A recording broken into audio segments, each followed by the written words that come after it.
Looking for excitement? Chumba Casino is here. Play anytime, play anywhere. Play on the train, play at the store, play at home, play when you're bored. Play today for your chance to win and get daily bonuses when you log in. So what are you waiting for? Don't delay. Chumba Casino is free to play. Experience social gameplay like never before. Go to Chumba Casino right now to play hundreds of games, including online slots, bingo, Slingo, and more. Live the Chumba life at ChumbaCasino.com. No purchase necessary. VGW Group. Void where prohibited by law. 21 plus. Terms and conditions apply. This is VOCM Open Line. Call 709-273-5211 or 1-888-590-8626. The views and opinions of this program are not necessarily those of this station. The biggest conversation in Newfoundland and Labrador starts now. Here's VOCM Open Line host Paddy Daly. Well, all right, and good morning to you. Thank you very much for tuning into the program. It's Wednesday, July the 10th. This is Open Line. I'm your host, Paddy Daly, David Williams. He's producing the program. You'll be speaking with David when you pick up the phone to give us a shout to get in the queue and on the air. If you're in the St. John's metro region, the number to dial, 709-273-5211. Elsewhere, it's toll-free long distance, 1-888-590-VOCM, which is 8626. So I don't know if you stayed up, well, I guess not stayed up very late, on 9:30 soccer match. And as you heard Brian Madore in the VOCM newscast, Canada bowed out of the Copa America in the semi-finals, a 2-0 loss to Argentina. I mean, it doesn't feel like we got bombed. That's the same score when we first met Argentina in the group stage. We got off to a pretty good start, but then in the 22nd minute, the Canadian bench was absolutely gone bonkers. A perceived foul that was missed. 8 touches later, Julian Alvarez tickles the back of the net to go put Argentina up 1-0.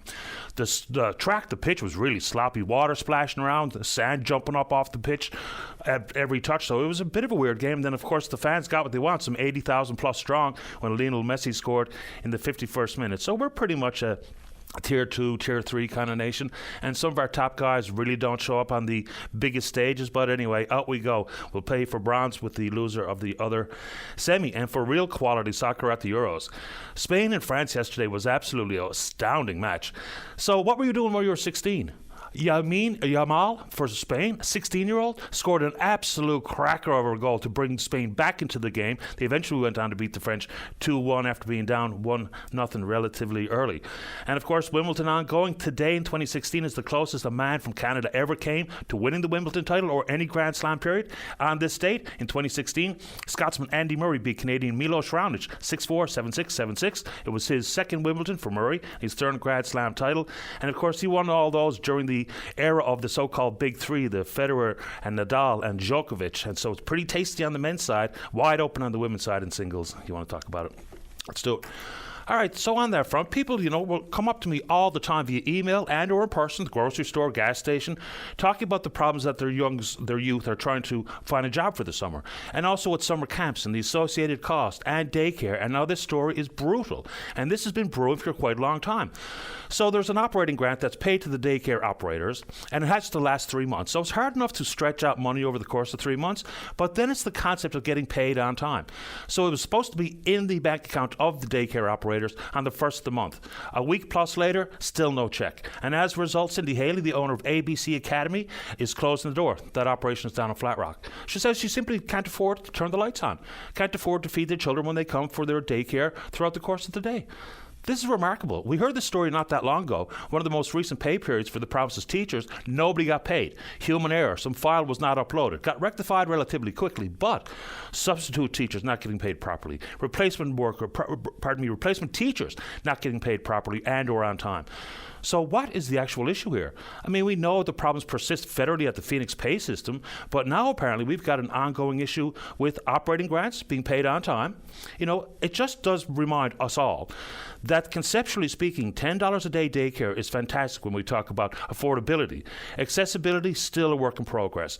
But if the daycare operators are not getting their operating grants on time, it's not like they're sitting on a big mountain of cash to help float expenses while waiting for the government's obligation that the government made to them to be paid out. So that's a big problem. So, of course, Ms. Haley is very disappointed, and having to tell the parents that she's no longer going to be able to accept their children is obviously a huge problem. So can we figure out exactly what's going on there? In addition to that, student assistants, substitute teachers who need a record of employment to apply for their EI to get through the summer, they still don't have it. So some of them will go a full month without any income. And it's not their fault. It's not their problem. It's the inability of the government to hit associated timelines to just make sure people who are working for you get paid by you on time. Anyway, you want to take it on? We can do it. And talk about getting paid if you're working for the government. This story, of course, will garner headlines, but you'd have to believe that it's not the only example of. And this is a consultant that worked with the federal government over the course of some 8 different departments, overbilled the government by $250,000, been charged with fraud over $5,000. So apparently the RCMP in the summer of 2021, Public Service and Procurement Canada launched an investigation into this federal consultant, and as a result they found that this person, who's Clara Elaine Visser, had submitted fraudulent timesheets that resulted in overbilling by the estimate of $250,000. So obviously you're going to get caught. Well, we hope you're going to get caught if you do that. But you wonder just how many consultants, and we know the way that federal and provincial governments use outside consulting firms is way over the top to begin with, and the federal front is completely out of whack over the last 8 years. But how many consultants do you think have probably shagged around with their timesheets, and maybe not to the extent of overbilling to the tune of $250,000, but you know full well that when we use all these outside consultants, then the behemoth that is the federal government, and the inability to apply the required monitoring and oversight, ensuring that every single invoice that comes in the door is absolutely reflective of work done and of not duplicated work. Just hoping that the different proposals, the different billings come in over the course of all these different departments, and we know full well that many of the left hand, right hand not knowing what each other is doing is a feature of governments at every level, especially at the federal government level. But $250,000, yeah, good for you. Hopefully they throw the book at you. Okay, so let's take to the water. Looks like the Marine Atlantic new vessel will be on the Argentia run today after the port trials and the sea trials. So fingers crossed there's no continued problem here. The impact has been some 7,000 or 8,000 passengers have had their passage to Argentia rebooked to Puerto Basque. Of course, that's a real problem, whether it be for tourism operators or what have you, but also for the distance people are required to travel. Okay. All right, so this is Linda Swain just walked into the booth there, and this is from the Department of Education. They're aware of outstanding payments to some family child care service operators within the operating grant program. This is unrelated to the most recent teacher payroll situation. I wasn't trying to make a direct relationship there, but the fact of the matter is there's now a daycare closing because the operating grant was not paid on time. So appreciate that, Linda. Where was I? Oh, yeah, on the Marine Atlantic issue. So apparently the major issues have been dealt with, but there continue to be minor issues that still exist. What exactly they are, not sure, but what kind of comfort does that offer for the passengers booked on the Argentia run on the Alasuanu? So fingers crossed that is not an ongoing issue that's going to see another interruption into that particular service. And on Marine Atlantic, I mean, there was good news last week when we found out the federal government had done away with the 65% cost recovery model, just increased the funding to Marine Atlantic. I think that's good news for the people of the province and or visitors to the province who choose Marine Atlantic. So anyway, also, this is from a listener, and we know the issue regarding the amount of guns and drugs we see on the streets. Every time there's a drug bust these days, there's always guns and other drug paraphernalia and whatever the case may be. So the question being posed by this particular emailer is, what exactly are the security protocols? I think we have a pretty good understanding of security protocols, say, for instance, at the province's airports. But at Marine Atlantic, you're not allowed to bring a gun on, so they say, and if there's some sort of registered issue if you're coming over for moose hunting or what have you. But what kind of search is taking place to ensure that Marine Atlantic is not the chosen medium for people who are willing to smuggle guns into the province? I have no earthly idea, but that's a pretty good question. Maybe we'll get Daryl Mercer back on the program sooner than later to talk about exactly that. Okay, moving on. Well, I guess sticking with the water and the ferries.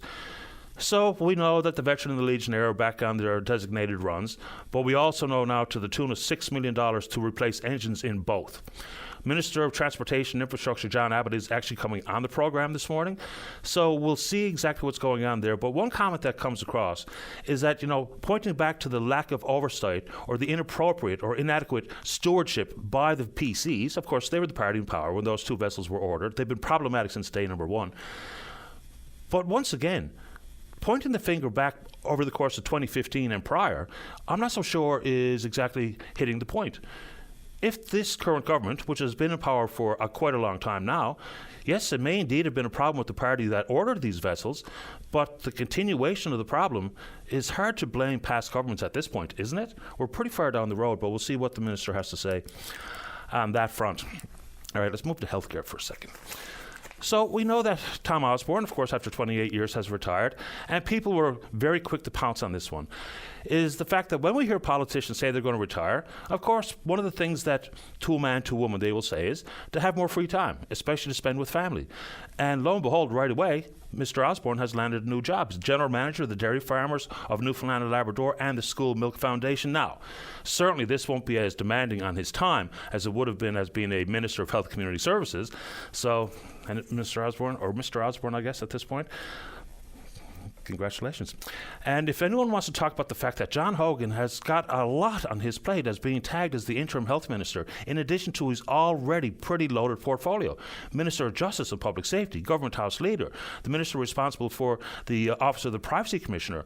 So I'm not so sure what that says about the selection process and how long it's going to take for a full-time minister to be solely responsible for health and community services and no overlap with other portfolios. But let's talk about that. And sticking with healthcare, and this story has been going around for a long time, but it needs some further attention and detail. So the province talks about a plan to deal with the backlog on a variety of fronts, including MRIs. Some people can be on the list up to 2 years waiting for an MRI.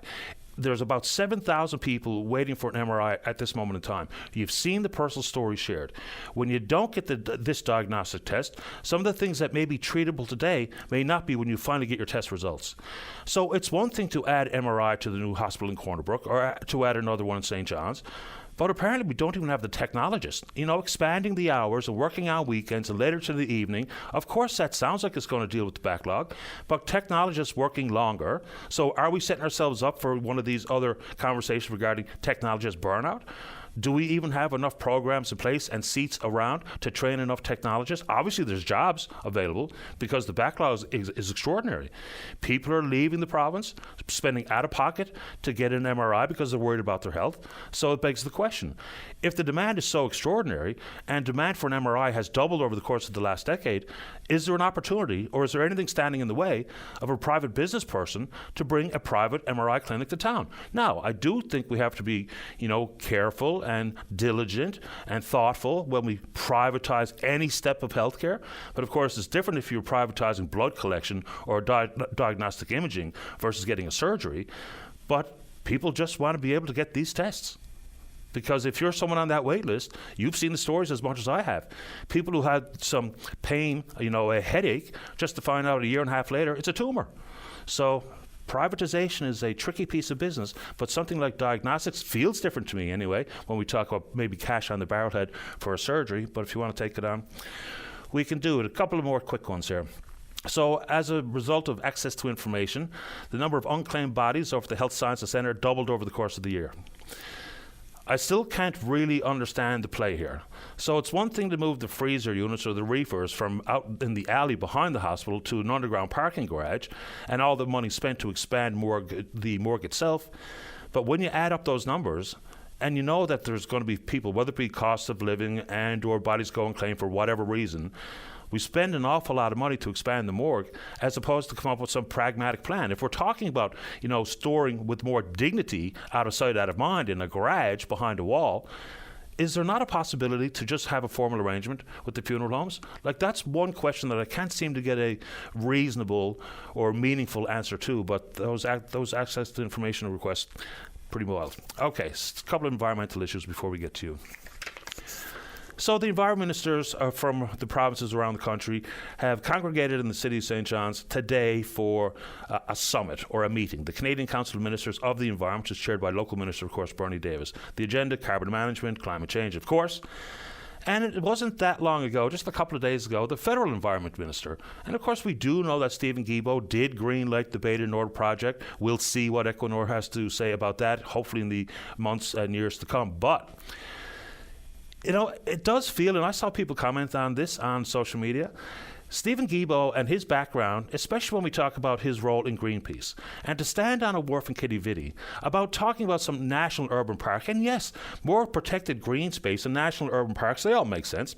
There's very little to talk about on that front as of yet.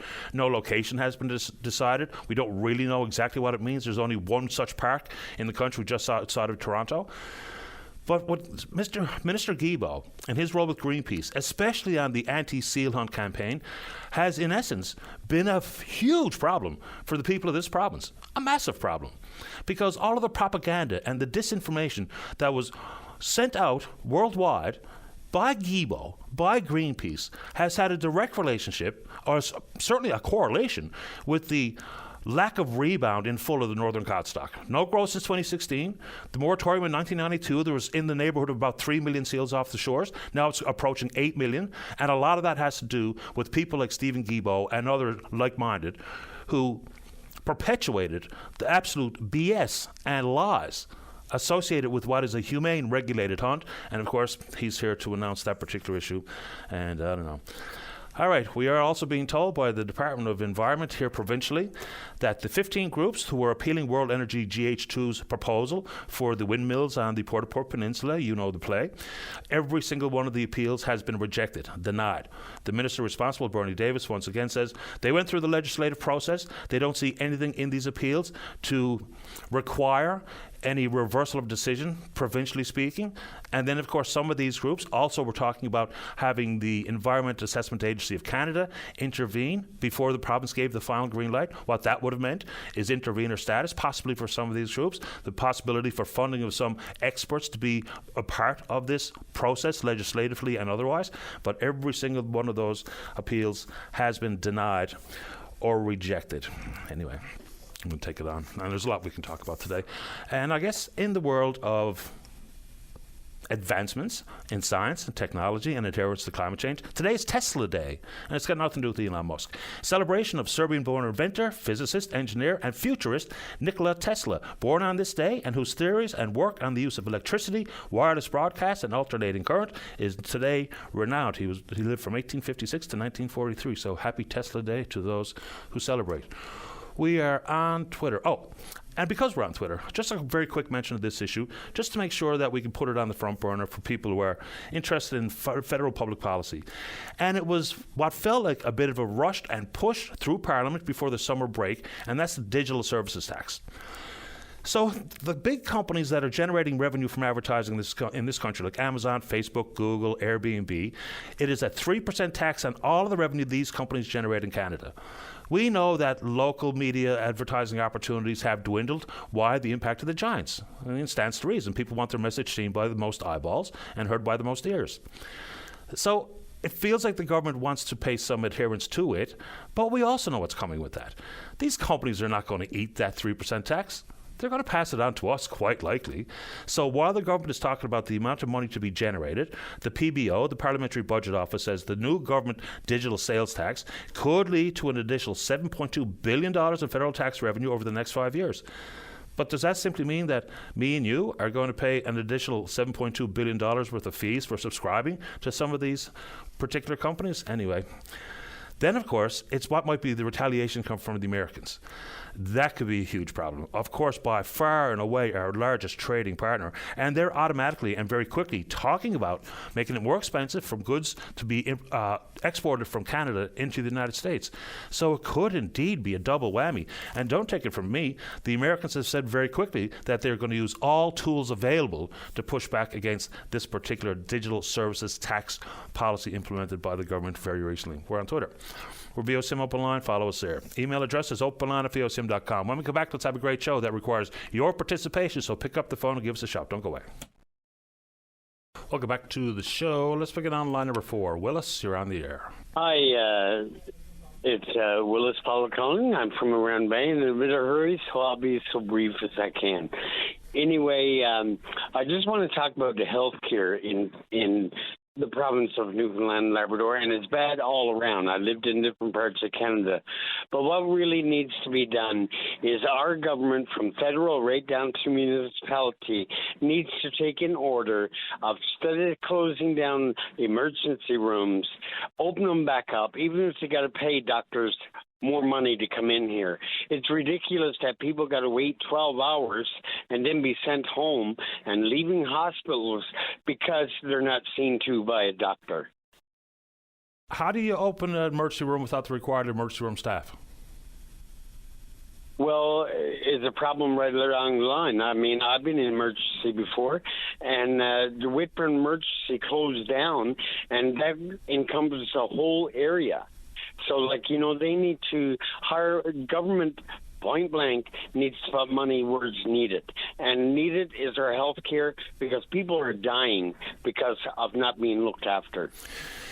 And is it money, though? I mean, that's the question that I would have, because we spend about $4 billion out of about a $10 billion budget on healthcare. Healthcare spending has increased dramatically over the course of the last 10 years, and yet things seem to be getting worse. There's more doctors, more nurses working in the province than ever before. Now, we don't know exactly what every single doctor is doing, and they've chosen to maybe pick their own hours and see as many patients as they choose, and the so-called work-life balance, but it doesn't feel like money's the issue. We just struck a new contract with the nurses, struck a new contract and changed the way doctors are paid. The recruitment is ongoing. There's huge bonuses being dangled out in front of doctors. So I really don't know what the answer is. Well, it's hard to know what the answer is, but when they're spending money on nurses to go to other provinces to look after people, and we're so short here, why can't they do something about it here first? Newfoundland should be prioritized when it comes to provinces should be prioritized in their own health care, not paying nurses X number of dollars. I was flabbergasted that the government of Newfoundland paid so much for nurses to go when we're so in-depth here in Newfoundland when it comes to nurses. It's great to see nurses getting bonuses and everything else. They work double time. I worked in the hospital here, and you know, many times I had to work a double shift. But how could a nurse continue on after 12 hours and work a shift? How could she do the proper care to any patient? Right. There's a bunch of different things there inside of that statement. So, first off, I think we might have a little bit backwards here. We weren't paying huge money for nurses from here to work elsewhere. We were paying huge money for travel nurses to come work here. Who knows where they're from? Some of them may have been locals. Some of them may have been from the mainland. That's where the big money and the big concern was on the nurses. So while then Minister of Health and Community Services, Tom Osborne, called the travel nurses a necessary evil, which is an interesting choice of words, but that's where the big concern was on spending on nurses, was the so-called travel agency nurses. There's some sort of roadmap to reduce our reliance on them, but yeah, I mean, that's where the concern with money for nurses was, and it was huge money. Yeah, well, I probably misunderstood the news article that came up. I wasn't sure if it was nurses coming in the province or going out. Yep. But, you know, bottom line is, I think the government of Newfoundland and Ottawa need to help four provinces out that need health care as a priority. People are dying that's not even getting into the Waterford because they're overdosing. They can't take it anymore. And I know that for a fact because I had a friend's son commit suicide, and he said he never had a bed for him. And it's ridiculous. A human life, you cannot put the price tag on a human life. And you know, it's sad that the family had to see that and go through it. In my own family, I had a suicide. And, you know, sometimes it's overlooked. And they need to expand, which they are at the health science. They're building the Waterford at the health science, which is good. It's all timing. But, you know, I'm a man of faith, and I believe that God is going to work out everything. And I think it starts with our governments. We need to put, and I'll say this and I'll end it, and thank you very much for your time, but I think we need to have spiritual leaders in our country, in our provinces, in our communities that are going to go by the book. And I don't mean to be told what to do. I think they all got to do what I did, was not listen to people, but listen to what they're told. And I'll quote one thing to you, and I don't care who's against it, but you know, the path of a righteous man or woman are led by the Lord and ordered by the Lord, and that's who we need to follow. Not listen to gossip and rumors and everything else, but we need to come together in unity in communities. We need to help each other out, and a lot of communities, it's a funny thing, a lot of smaller communities do help each each other out. My brother went away for a transplant. By the time he got home, his house was built. And that was awesome. That's a community coming together. And we need to see that all over when people can come together as families. Thank you very much for your time. Appreciate I'm in a hurry, and I really appreciate it. Okay, thanks. And have a good day, Daly. You too. All the best. Bye-bye. Bye. Have a good day, Daly, is that what he said? I think so. Okay, let's keep going. Let's go to line number 2. Dave, you're on the air. Good day. Good morning, Patty. Good morning to you. Well, every morning that I listen to your preamble, I almost always learn something different going on in the province. And today, I've learned that, well, I guess I was reminded today of exactly the condition that our healthcare has fallen into in Western Newfoundland. And without coming across as condescending, and that would be very easy, and looking for people to blame, which would also be very easy, we've arrived at a time now where you would think that with the opening of a brand new hospital in Corner Brook and all the positives of that this would be culminating at the end of a process that said, yeah, we're doing much better in healthcare in Newfoundland in general, and I guess Western Newfoundland in particular. But nothing could be further from the truth. As you mentioned this morning, like having new MRIs, not much good to you if you don't have the technicians for them. That would be very similar to the situation we have here on the West Coast with surgery. Right now, surgeons are in the same position they were in Corner Brook before the new hospital was built. They're having to put in requisitions to schedule surgeries on a put me in queue type of deal. There are the ability, of course, for emergency surgeries, which, thank God, still exists. But then we'll go back to the lack of technicians bit. Stephenville, with 2 perfect surgery units, had an opportunity, actually had a surgeon that was supposed to be placed in Stephenville. But, we didn't have an anesthesiologist or anesthetist, whatever you want to call them. There was nobody for that purpose, so they just gave up. Technically, Western Health said, no, well, we'll find somewhere else for the surgeon to go, I guess, but we won't worry about Stephenville. While 2 operating rooms lie dormant in Stephenville, they've still got a schedule in the back leg in Corner Brook. But that doesn't surprise me either, because new Corner Brook Hospital, great spot, beautiful building, supposed to be really good food in their cafeteria, blah, blah, blah. That new hospital right now cannot handle the number of palliative cases that we have here in this region. We had an instance last week where a lady had to be brought home to her home. That's the only choice. There were no palliative ability at our hospital in Stephenville, and she would have been transferred to Corner Brook, where she was not going to be guaranteed an immediate room in a palliative state. So where would she be? On a gurney in emergency? Or out in the hallway? There's no dignity left or no respect left for those that don't recognize what's going on with our health care. And I mean, it's a complete failure, and I'll start right at the top with the Premier. In the actual instance not long ago, before Tom Osborne went off into the pasture and basically retired, I had tried over almost 2 years ago now to highlight the need for wound care ostomy position in Corner Brook to be filled with an extra person involved. It had gotten to the point where the actual role had gotten consumed by the need for a role. There was only one for the entire West Coast. One. I highlighted the need. They passed it off to Western Health. And what basically happened after that, they not only failed the Premier and the Minister, but they failed everybody in this region. They posted up, finally, after the last technician left about probably 4 months ago, I think it was late April, early May, And they posted for the position, and they couldn't fill it. So now they've even taken the posting for the position down. So now we find ourselves in Western region with no wound care. So just let me ask you a question, because I mean, we can only point fingers and ask questions of those in leadership positions, including politicians.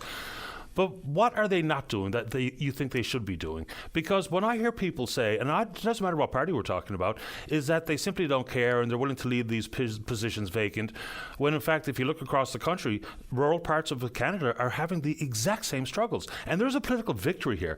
Like if the government could come out and say, all of those doctors required in Bonavista, here they are. All the doctors required in Stephenville, no problem, here they are. All the surgeons you need in the new Cornerbrook Hospital, no problem. Cath lab, MRI, you got it. Here's the technologist. If they could make those announcements, there's a huge political victory there. That's where I don't necessarily understand the thought or the concept of they're not trying and they don't care. Because the longer these problems persist, the worse it is for their chances for re-election. So what do you think they should be doing that they're not doing, specifically, if you have any ideas? Well, you've alluded to part of the problem this morning. And now upon Tom Osborne having left, you see John Hogan, who had an already busy portfolio, very busy, going to have to jump in and assume the role. And, of course, when he does so, he'll be like anybody else in the healthcare system, because I think from the minister back, they're almost basically very controlled in what they can say and what they can do in terms of healthcare in this province. I mean, I don't need to do no more to justify that than there's a gag order on anybody that works within the system from saying anything. Now, that in itself sends up a flag with me, and it always has, and it always will. But the problem that we got basically that they're not doing, they're spending gobs of money on such foolish things as the health accord. The health accord was an expensive process. They come back with a list of deliverables and what would be basically a plan set for the future. How do you think that was an expensive undertaking? Well, I mean, the actual expense, I guess, of the people that were involved in it and time frames that were involved or whatever. I'm sure there was some travel involved for the people that were on it. I mean, you had Sister Davis and you had Dr. Parfrey and all these different people that had to travel about. As far as I know, they did it free of charge. I mean, there were obviously some travel. If there was travel incurred, they would cost that's recovered great for sure. If they did. I wasn't aware of that. Yeah, and all the chairs of the subcommittees, same thing. A lot of that work was done on Zoom. I tuned in several times to some of those meetings, and they were online. So I don't know how expensive that particular exercise was. I doubt it's a big number. I don't know what the final tally is, and I'm sure hopefully the final tally it hasn't wasn't been too arrived much, at. Patty, yeah. Because in the long run, it didn't yield the best information. And if you question that, or you would wonder why I would make such a statement, well, you could come and live in Bay St. George and understand what's gone on and what the plan is under the health accord, what will happen to Stephenville Hospital. It will no longer be a hospital. It will be a level 1 community facility, basically a glorified clinic. Okay, final thoughts to you, Dave, before I have to get to the break. I'll give you the final thoughts. Go ahead. Well, final talks on this one is it's time for Bay St. George mayors, councillors. I won't say MHAs because they have not been of any benefit to us yet, such as especially the ones on side of government. But it's time that you started hearing about this situation from more than just me, Patty, because honestly, yeah, I do feel sometimes like the boy who cried wolf when it comes to this. In the past, I've been accused of being an alarmist or whatever the case might be for trying to highlight these issues with our hospital, but they haven't gotten any better, and this is not a case where I'm going to say, I told you so. This is a case where I'm going to say, okay, boys, now enough is enough. The foolishness that we've seen by even taking apart, like Western Health is not very much at all in control of what happens here anymore. The bulk of it falls on the approval and the say of Eastern Health. Well, that's directly the minister, and we all know that. Yeah, and of course there is no Eastern, Western, Labrador, Grenfell anymore. It's all NL Health Services, which I still wonder whether or not that's a great idea. The amalgamation leads to a pretty unwieldy behemoth. Once again, second time I used that word this morning. Dave, I got to get to the break, but I appreciate the time. Not a problem. It didn't work for the school districts. It didn't work for healthcare, and it's not working for us now. It's time for us to go back to our own care and our own governance of our healthcare, and that has to be led by people in elected positions who aren't saying anything. Thanks, Dave. Thanks, buddy. Okay, bye-bye.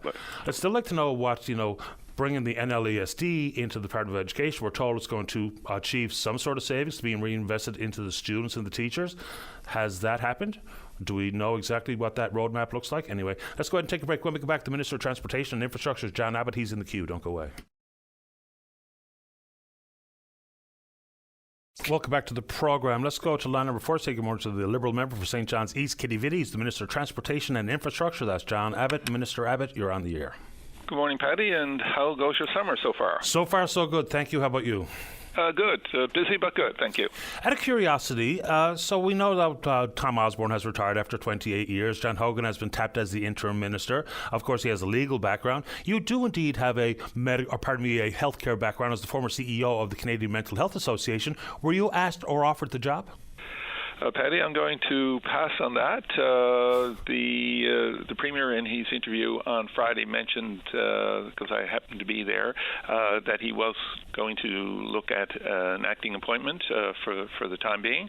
And obviously, that's his prerogative and his role, and I'm very pleased to see Minister Hogan take on that task for the time being.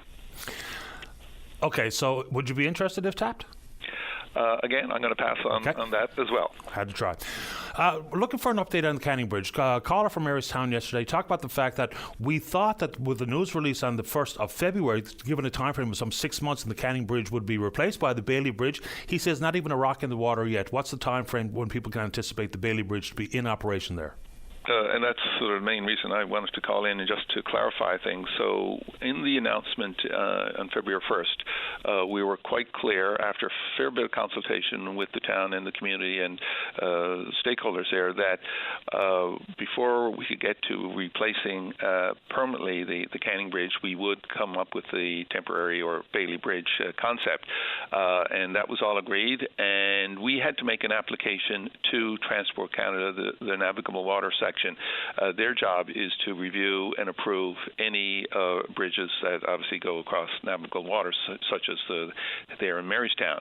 We were told at the time that application could take between 3 to 9 months. We are now sort of in month 5.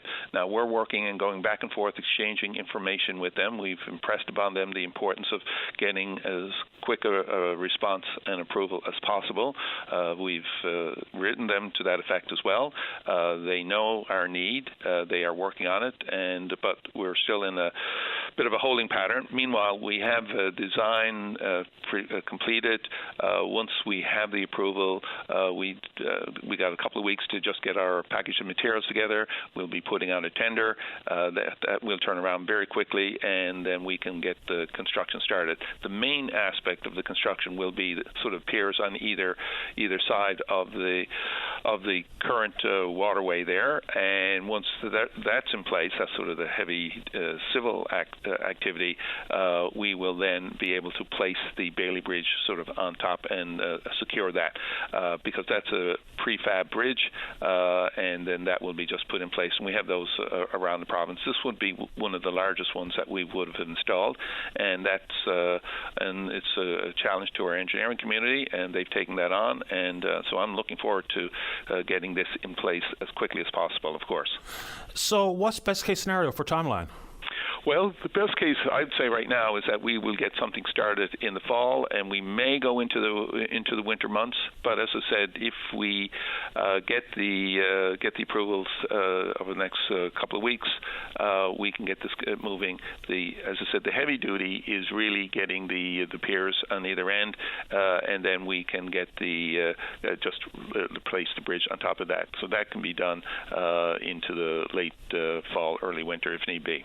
What's the update on the Galway underpass? Hasn't been touched quite a long time. It's supposed to have been completed in June of this year. They're back on site this week. We had some delays, and we had some work to get done and talk to the contractor just to make sure everything was in place. But he now is back on site this week, and that'll take probably till the end of September before that gets completed. I've heard, regarding road work, there's good plans with the early tender and things like the 5-year plan, but are there any of the new projects, because government has told us unprecedented spending this road work season, are there any of the new projects that have been started as of yet? Because I'm being told that the road work that's currently being done is wrapping up some small projects that were left undone from last year and some emergency jobs. So have any of the new proposed road work begun? Yes, I can say that definitively because I've been around some of those projects.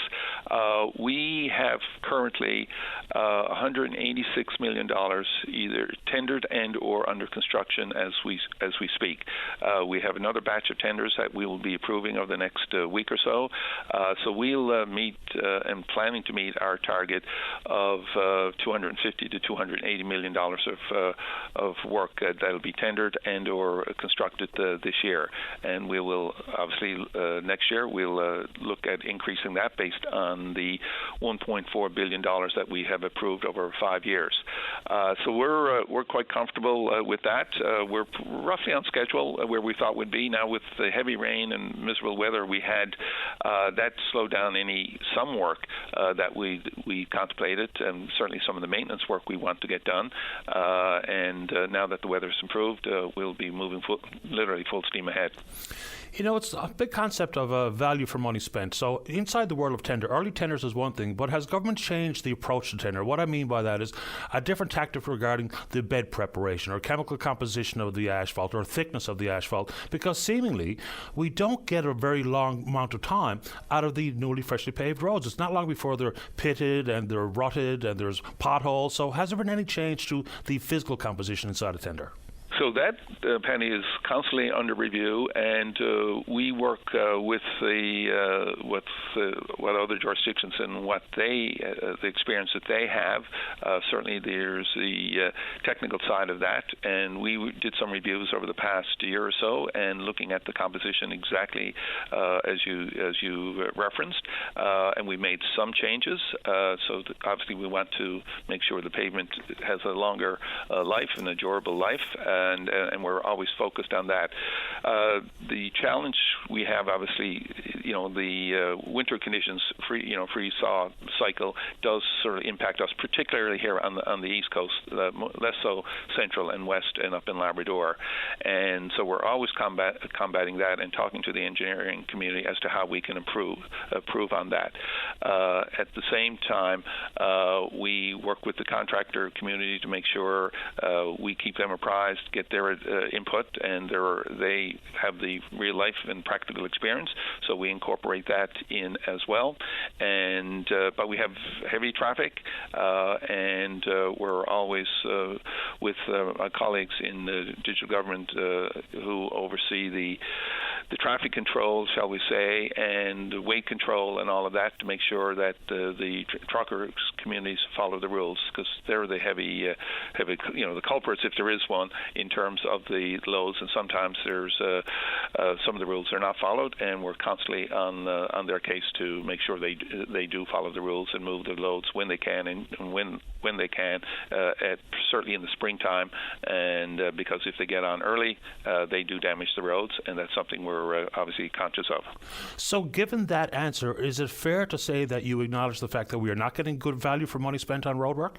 No, I did not. I did not say that, and did not and want to imply that. I think we are getting good value, but we can always improve. And we, as I've said, we constantly are looking at the configuration. We're making sure our road bed, which is the important part here, to make sure that is up to when we put in new road beds, that they are up to standard. And so when we apply the pavement, it'll have a longer life for sure. The Veteran Legion are problematic since the day they were ordered from the damaged shipyards. Now we know the engines have to be replaced, $6 million plus installation. But one reference coming from yourself and other members of the Liberal government talking about the Auditor General's work back in 2021, which came to a conclusion that said the PCs didn't effectively manage the construction and launch of the two vessels. But the fact remains that the Liberal government has been in place since, I believe, it's 2015, and so consequently, pointing the finger back doesn't improve the quality of those two particular ferries. So what responsibility do you, as Minister responsible today, and the Liberal government take in the oversight, monitoring, and scheduling of repairs or refits or whatever for those two massive ferries? Certainly on a go-forward basis, that's exactly what I'm responsible for in our department, and we have a very aggressive maintenance and preventive maintenance program in place for all our vessels.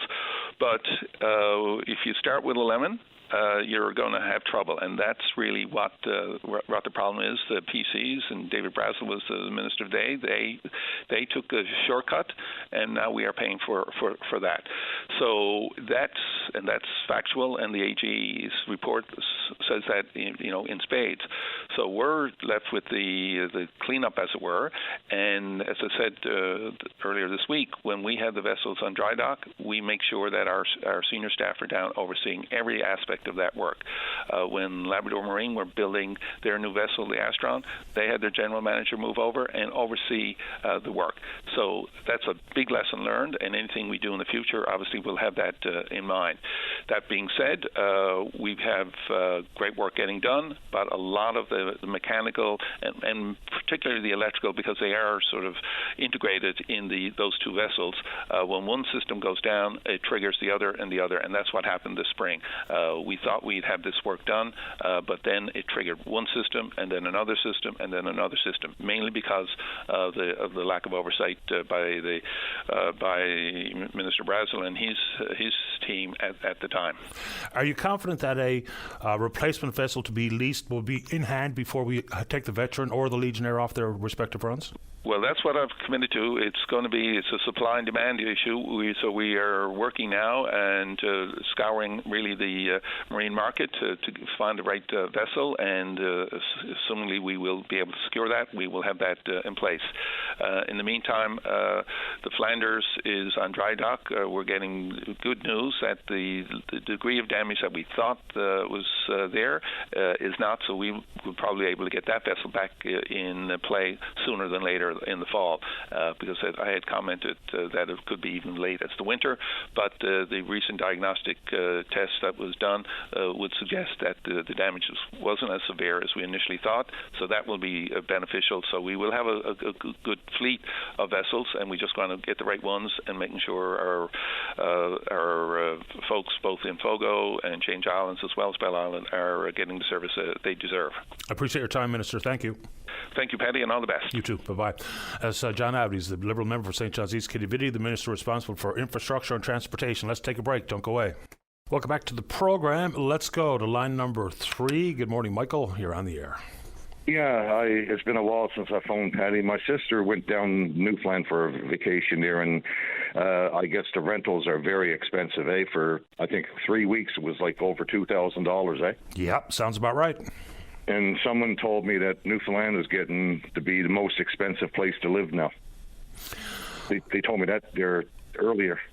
Well, I don't think that would necessarily be true. I mean, even if you try to incorporate all cost of living matters, for instance, living in the city of Toronto or Vancouver or Calgary or Edmonton or Montreal, they would all obviously be much more expensive than living in St. John's. I mean, just look what you can get for $1 million for a house in Toronto. It's unbelievable. It's like a shack.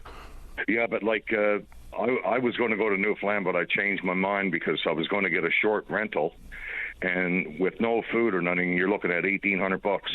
It's ridiculous. I couldn't agree more. Yeah.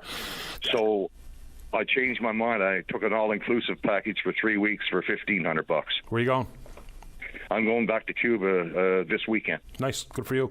The issue of the rental car fleet, of course, this all stems back to the beginning of the pandemic, right? People weren't traveling. Consequently, the rental car fleets, they sold their fleets. And even if you hear from the Rental Car Association, because I had someone suggest to me that the government, in an effort to keep tourists coming, should do something to subsidise the rental car industry. But the problem there, as we even spoke with the rental car president of the National Association, saying it's not an issue regarding price, it's an issue regarding getting the vehicles. The manufacturers have prioritised their retail outlets, not the rental car companies. So they can't even fill up their fleets as much as they want. They don't even have access to the cars. Now they're catching up, but that's a big part of the problem here. But it's getting worse. I don't even think I pay that for a rental here. I live in Pickering, right? Okay. But it's getting really expensive down home there. I hear a lot of people say they moved back there once and then the second time, and they said they can't afford to move back now because it's too expensive to move back to Ontario. Yeah, I mean, the grass is greener on the other side is, there's a big calculation that people make. Are things expensive here? I would suggest yes, they are. As the grocery shopper in my house, I know full well, but it's not that long ago I was elsewhere. Price of food wasn't a whole lot different, and I tried to keep a careful look at it. There's certain things here, like, for instance, alcohol is much more expensive here than it would be elsewhere. That's not the be-all and end-all, but that's a fact of the matter. Taxation, we're on very similar levels with the rest of Atlantic Canada. and of course the biggest implication there would be the federal taxes, which increased this year, I should mention. But overall cost of living measures, when you talk about, and gasoline is more expensive here, I would suggest, so that's absolutely fair to factor in.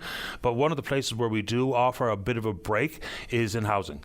No, it feels expensive and it's absolutely a seller's market, but if you look across capital cities around the rest of the country, you know, rent is expensive here, but $2,700 for a studio in Vancouver is vastly different than what we're paying here. So it depends on what your needs are in this life to evaluate what cost of living looks like and how expensive somewhere would be to live. I guess there's a lot to it. But I'm not saying it's cheap to live here.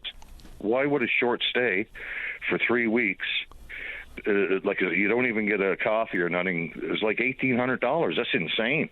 To stay where? Like in a short rental, like say if I went to go to Grand Falls or something because I don't have a place to stay, like a one-bedroom apartment for 3 weeks is $1,800. $1,800 for 3 weeks? Yep, I checked it out. That doesn't sound necessarily all that awful, is it? For me, it is. Yeah, because I mean, if you break it down to $600 a week, that's pretty, I think, relatively inexpensive lodgings. Yeah. I mean, you can go, say, for instance, I'm going to Toronto next week, and man, oh man, trying to find a place to stay, trying to find a hotel room, it is absolutely off the charts. Anywhere in the downtown core, in walking distance to the ballpark, was $550 a night. It's unbelievable. But of course, it's hard to compare the apples and oranges that are St. John's versus Toronto or Vancouver versus Gander. But I get where you're coming from, Michael. Yeah. Well, that was my topic, Paddy. It was nice chatting. I appreciate your time. Thanks for the call. Bye. Take care. Bye-bye. I mean, and that really is, you know, because I had many people say to me, the government, in an effort to help the tourism operators who have told us quite clearly that whether it be you have delays with Marine Atlantic or the inability or the unaffordability of a rental car not coming, that's obviously a problem. But the rental car crowd tell us quite clearly their number one problem is getting the vehicles replenished. So anyway, there you go. Let's take a break for the news. When we come back, we're going to speak with the PC member for Fogo Island Cape Friels. That's Jim McKenna. And then Shelley's there to offer a complaint about what we'll all find out at the same time. Don't go away. Welcome back to the program. Let me fix my headset a bit. Okay, here we go. Let's go to line number 6. Say good morning to the PC member for Fogo Island Cape Friels. That's Jim McKenna. Good morning, Jim. You're on the air. Yes, good morning, Paddy. How are you this morning? Not too bad, thank you. How about yourself? I'm good, thank you. First of all, I just want to extend out to the constituents of the Cape Friel side of my district that the district office will be open in New West Valley on July 22nd from Monday to Friday moving forward. Very well. Now, the nature of a call, Paddy, I want to go back to the meeting that was in place with the government officials and the two mayors of St. John's and Fogo Island and myself a little over a week ago. I never got an invite to that particular meeting, but I was there. I was there through the help of one of my constituents who informed me of it, and I did a bit of checking and found out that the meeting was going ahead the next morning at 11. Other than that, I would have been back on Fogo Island and not been attending any meeting, and I don't think that would have looked good as a new MHA. So, having said that, I think politics has to be laid aside, and we have to work together. And in the meeting in particular, I asked Minister Abbott and the Director of Ferry Services why they aren't giving updates on the ferry maintenance. And they told me that they were giving updates to both the Mayor of St. John's and the Mayor of Fogo Island. But the general public here was not getting any updates in general. So I told them then the update the MHA, I would see to that the constituents here on Fogo Island and St. John's would get the updates. And going back to the maintenance program itself, Patty, we can't keep blaming it on the purchase of those ferries. Moving forward, we have to work together, both St. John's, Fogo Island, and Bell Island. And we have to lay aside that right now and look at the future and what we have facing us. And if we're going to correct this situation, and that's exactly what they had to do. And I spoke briefly with the MHA Hutton after the meeting, and him and I agreed that, politics has to be laid aside and we have to work together. Fair enough, but when we talk about the need to replace the engines in those vessels, and I think it's fair to say that going back to when they were initially ordered is part of the problem, but the ongoing oversight that afforded to the Liberal government since they were elected is also has to be factored in here. But when they're the two unique vessels of their size here in the province, the only resolution here is if the government can find a similarly sized vessel to lease while those two are having their engines replaced. Other than that, there is no reasonable solution that's going to satisfy Fogo Island, Cape Friels, and or Bell Island, Portugal Cove. Absolutely, you're absolutely right. And when those boats go on refit, we need the same capacity to replace them while they're on the maintenance program, right? I totally agree with that. But moving forward too, Paddy, I think some of the solutions here that could be resolved with the planning and the maintenance of the ferries. We need shore-based managers. We need one on Bell Island and we need one on Fogo Island. And they can see what's going on right up front. They can help make plans for this maintenance and have their parts already. The offshore vessels, they plan ahead. They have their parts waiting for when they come in for refit, and they're gone again within 2 to 3 weeks. But when you take the veteran out of here and 6 months later she's just getting back and the work is not all completed and she has to go back into a refit again, there's something lacking here somewhere, Paddy, when it comes to maintenance and planning. They had to be more proactive. We'll be told that the Marine Division doesn't have the required experience in that industry to be managing it. So there's looming questions that people ask all the time. So if there's an offshore dragger or a Coast Guard vessel or what have you comes into the shipyard here, the dry dock here, it seems like the turnaround time for repairs is much quicker than it is for government vessels. I don't know why that would be. It can't be issues regarding access to the required parts, because it wouldn't be all that different. Those can't be the only two unique vessels of the kind in the world or in this hemisphere. So I just don't know what the difference would be. Is it the planning? Is it the timing? Is it the preparation? I don't know, because if the timelines are as different as they appear to be, then there's got to be some reason as to why that is. Absolutely. I said before that the maintenance program is dysfunctional. It's just not, and we got another example, getting into the situation. I heard from people on the West Coast, because I'm in the Shadow Cabinet for Transportation and Infrastructure.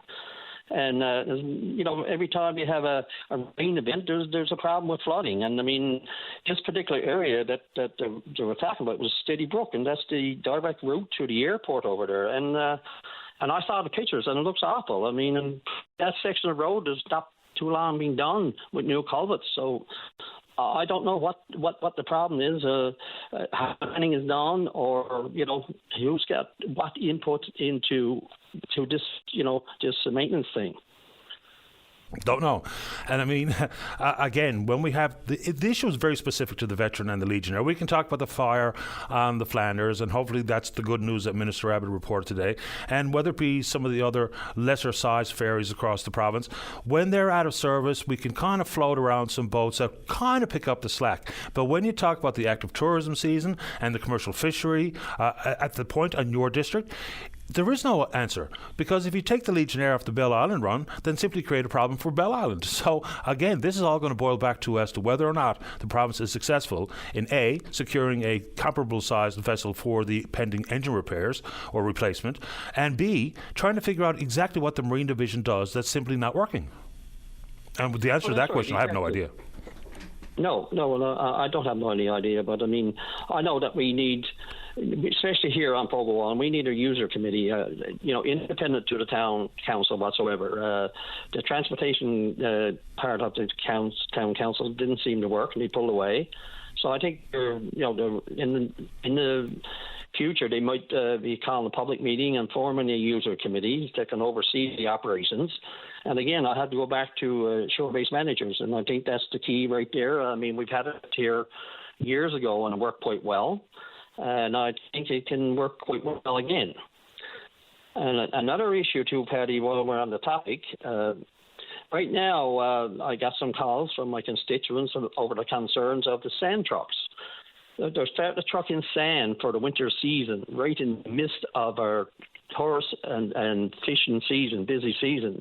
And, it's taking up space, and people are not getting on the boat and getting back when they should and everything like that. So I reached out to Minister Abbott yesterday by email and asked him to halt the transport of sand to Fogo Island until after the busy summer season, maybe September sometime. Yeah. And I'll just see where that goes from here, right? Fair enough. Anything else you'd like to offer this morning, Jim?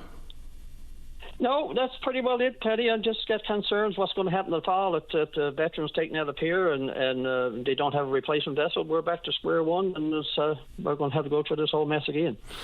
And that's not fair to our economy. It seems like that's what's coming. I guess we'll all find out at the same time as to whether or not they find some sort of solution or some sort of band-aid for while these vessels are off again. I mean, the quality of the vessels has just been concerning from the very first day. I mean, remember, after they were built, they were bobbing around out in the ocean while we tried to figure out the tariff implication, and then they were bobbing around in St. John's Harbour while we tried to figure out maintenance contracts, and lo and behold, here we are these 8 years later, and we're talking about replacing the engines. I mean, I don't know. It seems like... Yeah, no, that, I mean, and I mean... It's been about 9 years now since the Liberal government took over, and here we are with this wonderful maintenance repair program that they got.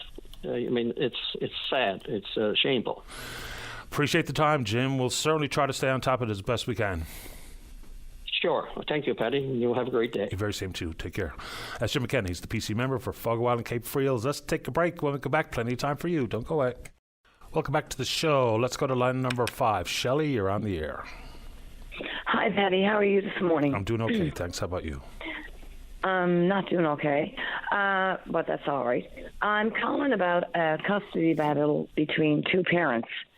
The father has taken them on their visit and hasn't brought the little girl back yet in over 2 weeks. Won't answer the phone, nothing. I called CYSF. They called the police to tell them to take the children. And a couple of police officers said, we can't do that. You got to have this. We have a big court order that states that he's only allowed to have them for a few hours at a day, twice a week. Now, I've been calling the police for days and days. Like, I've been up for almost a week now trying to get this straightened out. And CYSF called the police and said, okay, go get the children, go with the parents, and I mean the mom and the grandparent, and just for protection, and go and take the children. Call the police. Yeah, we'll be there. Nobody ever showed up to help us out. He has a court injunction by a judge and an affidavit that he has to bring them back. So what are we supposed to do? Like, if this was in Ontario, this would be alerts out everywhere. Oh, because he's with the father. How do they know that children are with the father? I have no idea. It's pretty impossible situation for me to discuss child, youth and family services and custodial concerns, what have you, because I have no idea what's going on, like absolutely none. But if there's a breach of a court order, it seems pretty plain to me that the next call which you have made is to the police. Because and I did. Oh, I heard you, and I know you did, but I don't know why they wouldn't act on this. And I'm not sure, like you said, if this was in Ontario, we'd have an Amber Alert ringing. Maybe that's true. I don't know. But if law enforcement is unwilling to act on a breach of a court order, then that's a problem. Yeah, like, why isn't he being arrested or anything? Like, that's kidnapping. If I did something wrong to somebody and I was only allowed to have him for a couple of days a week and I didn't bring him back, the police will be at my doorstep and taking the children. And COSF is after telling all those police that I've been talking to, about 20 of them, oh, yeah, we'll go get her. Too late now. It's too late at night. All the police are busy. But it's a funny thing. When I went in where the man is located with the child, there were 6 cop cars sitting at Tim Hortons drinking their coffee and their tea. But they couldn't go and take that child away for endangerment or anything. Like, the system is wrong. The system is totally wrong. CYSF was amazing, not saying about them, but the police I can't believe that they didn't step in on a court order, which we had on our phone, by a judge saying that he's only allowed to have him for this many times a week. And he broke it, and this is his second time doing it. It's just, I don't know who to turn to. I don't want something to happen to my granddaughter. Of course not. It's happened to a lot of kids. There's kids out there that are already passed away because of people not listening and listening to the truth and the stories. You know, I'm not going to bring up the two people that I knew that passed away. I'm sure you know who I'm talking about. You know what I mean? That the woman out in Carbonear, about her little girl, she begged the police. She begged CYSF. And what happened to that child?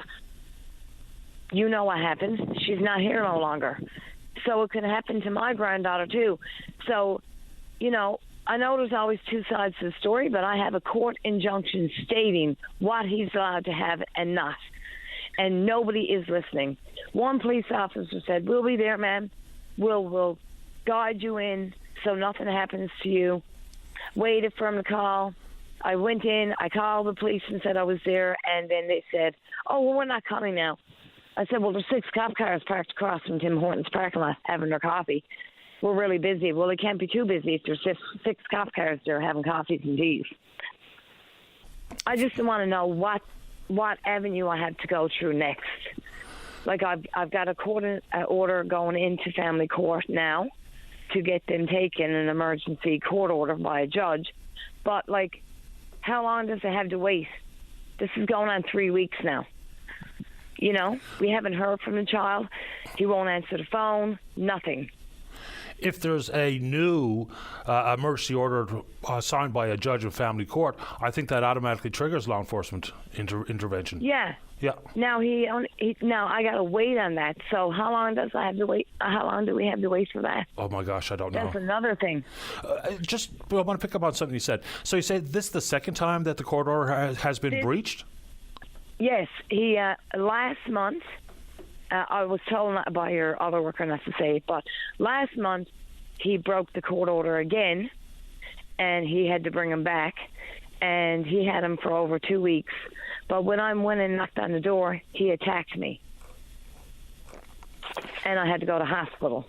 You would think after the first breach there would have been an amendment to the court order that may have seen him lose all access to the child. Exactly. He shouldn't have no access. And I told him what he was involved in doing. I'm not going to say it on Openline because I don't want to get myself in trouble. But he's not fit to have a child. And like I said, I don't know who to turn to. And my granddaughter is 85% deaf, and she has the mind of a 6-year-old. And I had an appointment yesterday to see a specialist about getting her implants put in her ears before she goes completely deaf. We couldn't even take her to that because we don't know where the child is. I wish I knew what to say to be able to help you out. I have no idea how quick a turnaround might be in family court for this emergency order. I don't know why law enforcement wouldn't react to a breach of a court order, especially when we're talking about the protection and the safety of a child. Exactly. Well, he said, "I can do a wellness check." I said, "I have a court order saying that he's not supposed to have him." Like, if you broke a court order, whatever you did, what would the police do to you? They'll come and arrest you, wouldn't they? I suppose. That's what I would anticipate. Right. But he's getting away with everything. Don't know how, whatever. But I just want to let the community know what's going on and the province, because I'm sure there's other people in the same situation. I appreciate your time, and I hope things work out for the best for the child. I hope so too, Patty. Thank you, Shelley. Good luck. Let me know how this goes. I will, and thank you for everything. My pleasure. Take care. You take care too. Bye-bye. Yeah, and like I said at the beginning of the call, some of those, and this is not necessarily about Shelley's call, but as they say, there's not only two sides. Generally speaking, there's more than two sides of stories, especially when we talk about intervention with Child, Youth and Family Services and the Child Protective Social Worker themselves, things that go on in the courts, which we are not privy to, because when we talk about children, there's all sorts of privacy issues concerned. So it's not that I'm saying we'll reject those types of calls, but for the listeners, it's virtually impossible for me to know exactly what to think or what to say, or to understand what side of the story is being offered accurately and or maybe half-heartedly. But anyway, this is desperate circumstance for Shelley and her grandchild. Let's keep going. Let's go to line number 2. Good morning, Adam Stead. You're on the air. Good morning, Paddy. How are you today? I'm okay. How about you? I'm doing wonderful. First of all, the last caller I feel for, and I guess she alluded to why I'm calling in some way. I'm calling regarding the Quinn's Rockstar Award, and as you know, that was to honor the late Quinn Butt, who passed away at the hands of her father. He will remain unnamed. I would also, this award was created to bring light to this exact situation that's going on and abuse to children within the home. But on a positive note, the Quinn's Rockstar Award has been chosen for last year, and I wanted to call and give my extreme congratulations and to her name is Eilish Slaney from St. Lawrence on the Burin Peninsula. Eilish, a little bit about her. Again, we pick a child between the age of 5 and 18 who give back to their community and are a true rock star. And well, Eilish exemplifies what we were looking for. At the tender age of 7, she was diagnosed with a brain tumor, which she had to undergo a very difficult surgery, chemotherapy and radiation. And during this entire time, Paddy, she started to give back. She started originally by making hope bracelets for other people going through a journey similar to hers.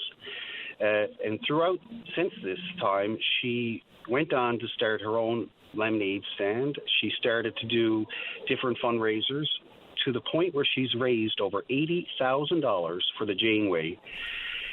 In 2020, Eilish was able to ring the bell, signaling that she has gone into remission of her cancer and her treatments are over. Eilish graduates this year, Paddy, and I would like all of your listeners to openly applaud her because she is exactly what a Quinn's rock star is.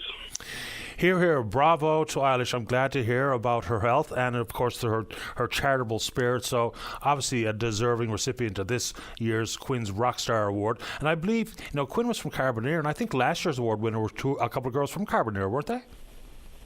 No, last year's award was the Salt Beef Junkies.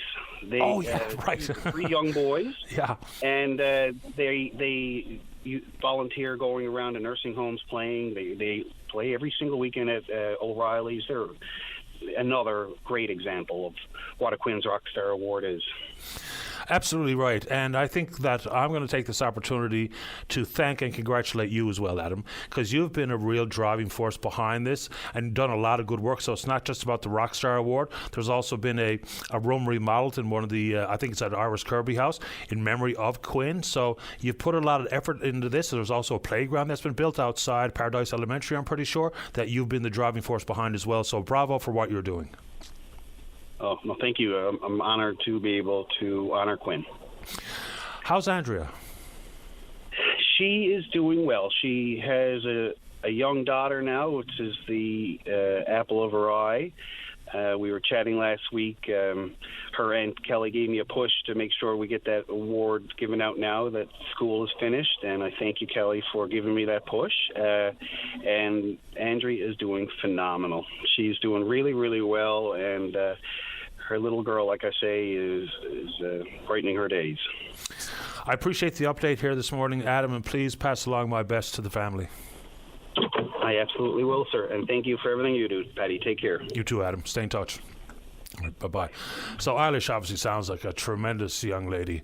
Good for her, and congratulations to her. Let's take a break. When we come back, Mike wants to respond to Minister John Abbott about what, not entirely sure. And then, of course, we've had the news now that all 15 groups who opposed the World Energy GH2 proposal, their appeals have been denied or rejected. So we'll hear from another Mike on that issue. Do not go away.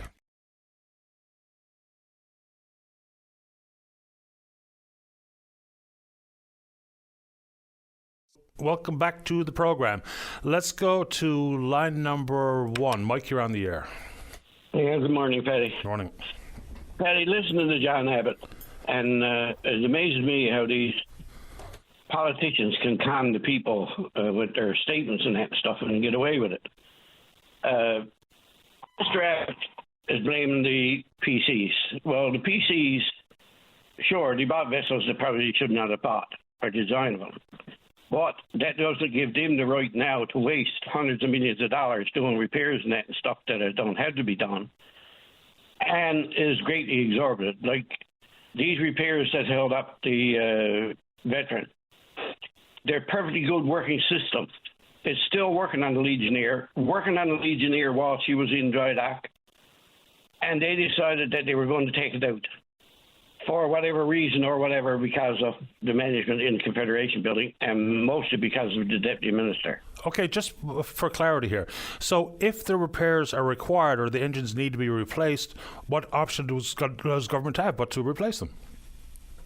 Who was giving them the information that they had to be replaced? I mean, I don't know, but if they have to be replaced, what else can government do? Because government, I don't think they got to be replaced. Well, how would you know? Because I worked on them. When this vessel first came over here 8-9 years ago or whatever, I don't remember now the year, we were asked to go down and check on these engines. They had a couple of engineers in from one of the major companies, Kongsberg, that was Rolls-Royce, come in, and anyway, they could never get any satisfaction from and the chief engineer called us in, and we went out to Fogo. And we discovered that the problems with the turbochargers and the mechanism and everything that was there giving these problems. So these engines are basically the same as all other engines. So if there's a problem with the airflow and the double turbochargers cutting in and out and the mechanisms are not heavy enough or robust enough or design of any kind of quality to last, why not change the fuel, the air supply and that and stuff to them, and the turbochargers? Well, these engines will work. But this is what I'm saying. But in the Confederation building, the people making decisions don't know the alternatives.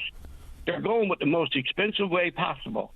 Look, the veteran, they got a contract out for $5 million to do repairs that don't have to be done, and they could have had the company who designed it in the first place come down and do upgrades and everything else for $1 million. They just wasted $4 million. But how do you know that, though, Mike? Given you might have worked on it in 2015, but that doesn't mean that you saw what's going on with the engine, the most recent trip to the shipyard.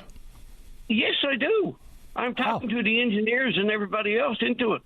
I'm involved into it. I'm talking to them every other day, if not every day.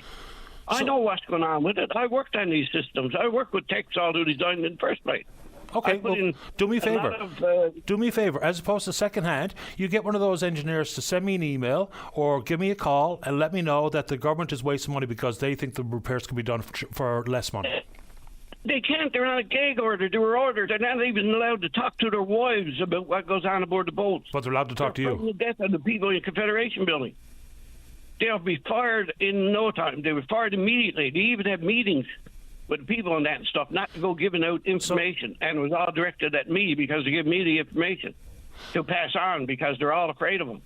But hold on a second. The retaliation from the people in government is ridiculous. But why wouldn't they retaliate now that you're sharing the information as opposed to their wives sharing the information? Are you not getting them fired by saying what you're saying right now? Well, they don't know which ones are which, but they tried damn hard to find out.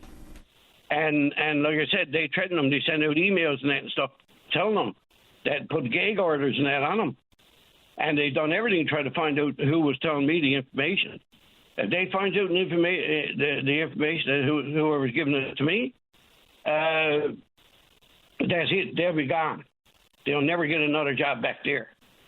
And, this is the way that they work. And it's all basically from the people in the Confederation building. They're not asking the engineers for advice on what goes on with the engines. The engineers now are nothing only operators to them that knows nothing.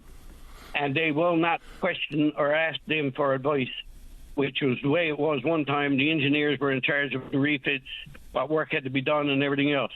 Now it's taken over by a bunch of accountants and that, whatever, and people in the Confederation that don't have a clue about running a ferry. And it's all proven there. The proof is there right in front of everybody. Look at the history. John Baker was fired by Danny Williams for being incompetent and everything else with PCs. And who hires him back? The Liberals. Now they got him there He don't know what he's doing. He's a narcissist, and is running under his iron fist of what goes on aboard those ferries. And the people are hurting and everything else because of it. And as regards to the technical stuff on those boats, I worked for over 50 years on all those boats, all up over the years, right down to the Paddy Morris and the Leif Erikson and the Noni and all of them. And I spent my entire life at it. And I've done a lot of work on those new ferries. I was the one who discovered what the problem was with the engines when they went.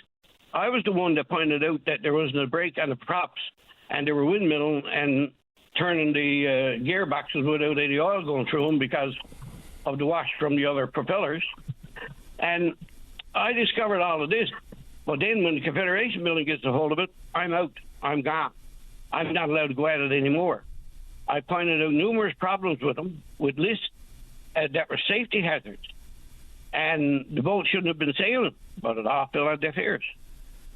And like I said, they're getting away with it. They're costing us a fortune, the people in the government. And why? Because we don't have the people in there with the qualifications that are making all of these decisions. Okay. And I ask John Abbott now, come out with the man. Who is the man, the single man, at the top of the ladder, who's now deciding that these ships need new engines? And that's a very simple question. Who is it and what's his qualifications to say it? That's passing this information on to him. He's only a mouthpiece speaking for these people that are giving to him the wrong information, and he will not listen to anybody else because they're afraid they're going to make their buddies in government look bad. Yeah, I don't think nobody thinks that John Abbott is pulling a wrench on these vessels, right? I think that's no, but he's only doing what he's told, but he won't listen to anybody else, and he won't pay any attention to anybody else. I can offer a lot of solutions there to what's going on to save them millions of dollars, and nope, they will not do it because of me now, because I'm on the outs with the government. I'm ostracized, and I'll never get anything from them again. And that's the way it is, but I don't care. I'm retired. It doesn't matter to me. But my only thing is that, look, I was treated good over the years by these committees, by the ferries, by the engineers and the crews and everything else. And after 50 years, I got a lot of friends and everything else, and I'm only trying to help them out. There's nothing in this for me. There's nothing in this that I want. But to point out where the problems are. And the problems are in Confederation building. And until the politicians got the balls, got the guts to go and overrule these people and say, look, we're going to look for another side. We're just not going to take your side. We're going to ask the engineers and call the engineers into their office. And the engineers last thoughts, Mike. Final thoughts. I do have to go. Yeah, well, like I'm saying there is that I'll ask that question. I'll ask the question. Who recommended the replacement of the engines? No sweat. Yeah. Sounds good. Okay, Mike. Thank you. Then thank you. All right, bye-bye. All right, let's keep rolling here. Let's go to line number 4. Caller, you're on the air. Hello? Hi. Yes, I would like to make a complaint about CRA. I have 2 little grandchildren, and they stopped their child, child allowance they get every month. The child benefit? And what? The child benefit, yeah. That's right, sir, yes. And I mean, food is so expensive to their little children, not only my 2 little grandchildren, all little children. I mean, they're out there, they're starving, and the government couldn't care less, or the CRA, and they're taken away because because they said that my son made too much. Okay, he's paying his rent, and he's paying for food. You know how much food is so expensive. Them children, little children are innocent. How can they do that? Take away their food money, their clothing money for their, for school and everything like that. And I mean, it is ridiculous what the government is doing. Well, what can they do differently? If there's a threshold for your income, whether or not you're eligible for any of these benefits, they don't factor in cost of living. It's all about how much you make. So you're suggesting that they just go back to the well and adjust upwards the eligibility number? Yes, eligibility number, yeah. But why? Take it out on the little children that are innocent, taking food out of their mouths because their father made too much money, right? You know, he has to pay his light bill. He has to pay food for the children, groceries, and that's $500 for nothing for groceries. And them children are going back to school in September, and they need their clothing like any other little child. Children are suffering because what the government are doing. They're not taking it away from the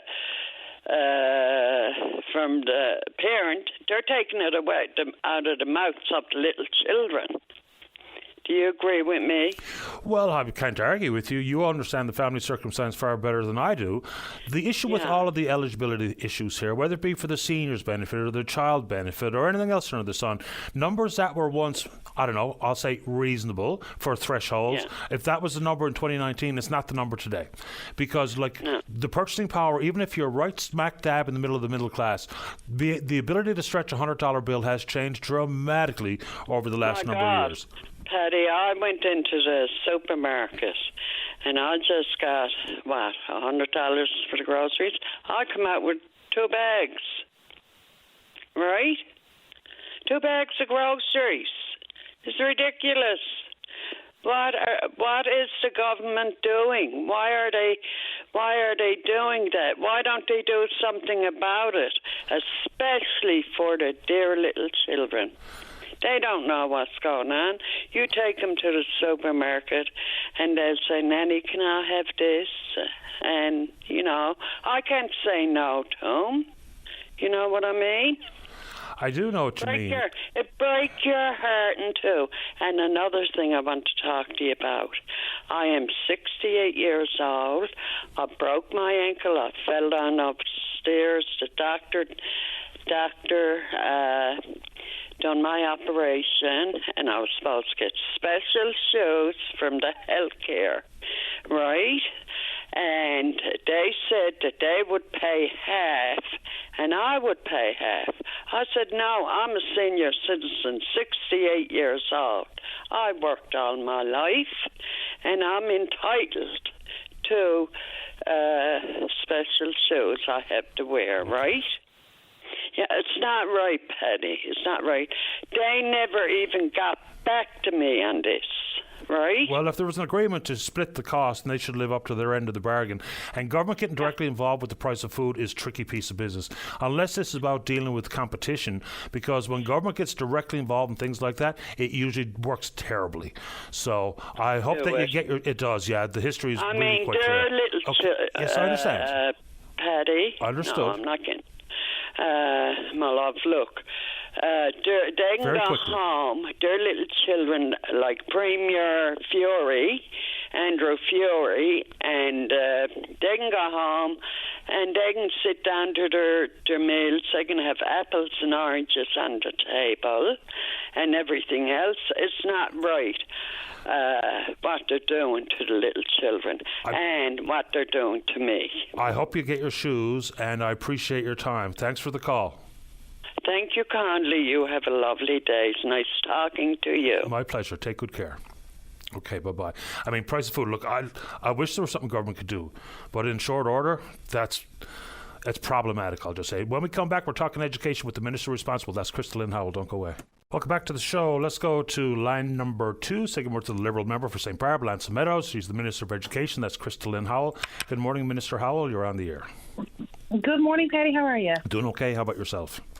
I'm well, thank you. As you said, I'm calling from the historic district of St. Barbara, Lanson Meadows today and driving through the area, and I finally perched in a spot with some good cell service, so if I lose you, my apologies. But just wanted to say it's great to be in the district and to see all of the activity. I was in Port au Choix over the weekend, and the RVs were everywhere.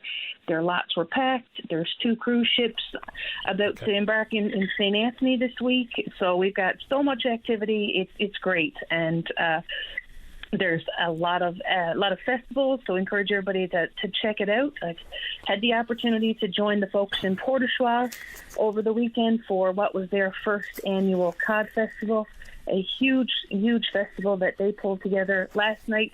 I had the opportunity to join the Grenfell Heritage Night, which is the Healthcare Foundation's fundraiser, and I wouldn't venture to guess how many of their annuals they've had because it's been a number of years, but they do some great work in fundraising for the Healthcare Foundation in the district, and it's incredible. There's so many volunteers, and just wanted to take a minute to say thank you to all the folks in the district who, over the course of summer, volunteer their time to make sure that these activities go off and that, there's events for locals and for tourists alike. And, sometimes we fear that the spirit of volunteerism is dead.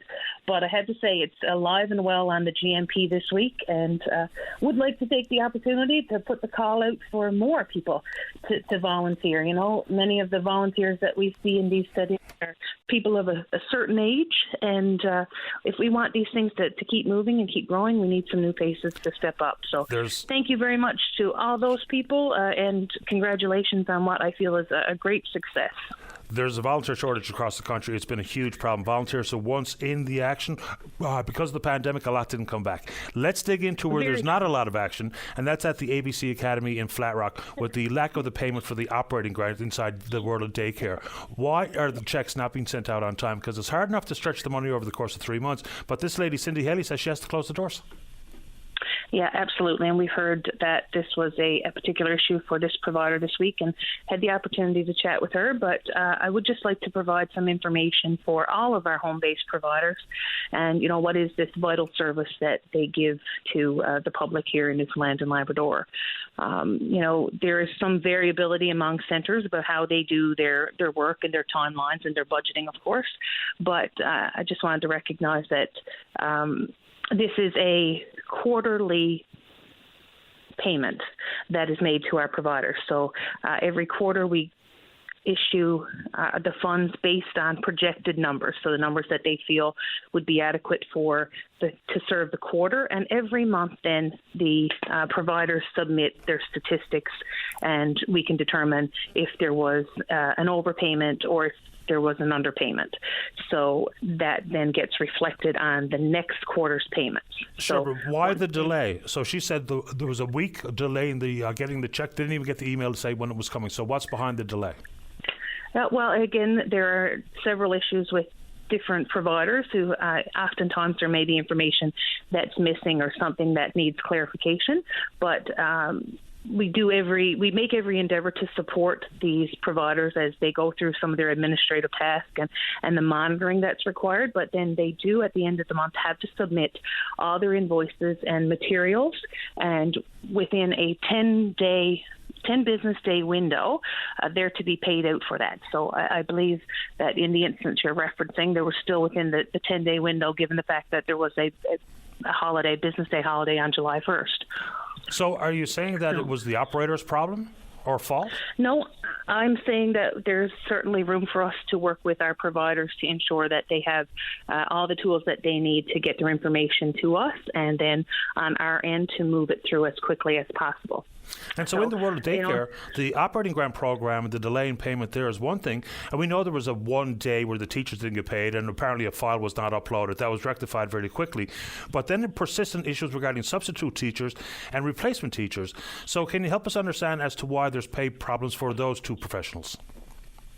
Yeah, and again, these are two separate issues. So when we talk about our operating grant program, it's important to recognize that that's not a payroll. These are grants that are issued based on the services that are accounted for within the month period or over the quarter based on projections.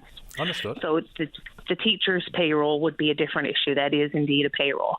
And the specific incident that we had a few weeks ago was the result of an error in the system that was corrected rather quickly, and recognized that it's not the first time that we've had that conversation, that there are issues with payroll for teachers, particularly some of our substitutes. So that's something that the Minister of Finance and I have had conversations about, because we kind of share the responsibility on this one. The payroll comes from their Department of Finance. So we're looking at how we can move forward to correct some of these issues.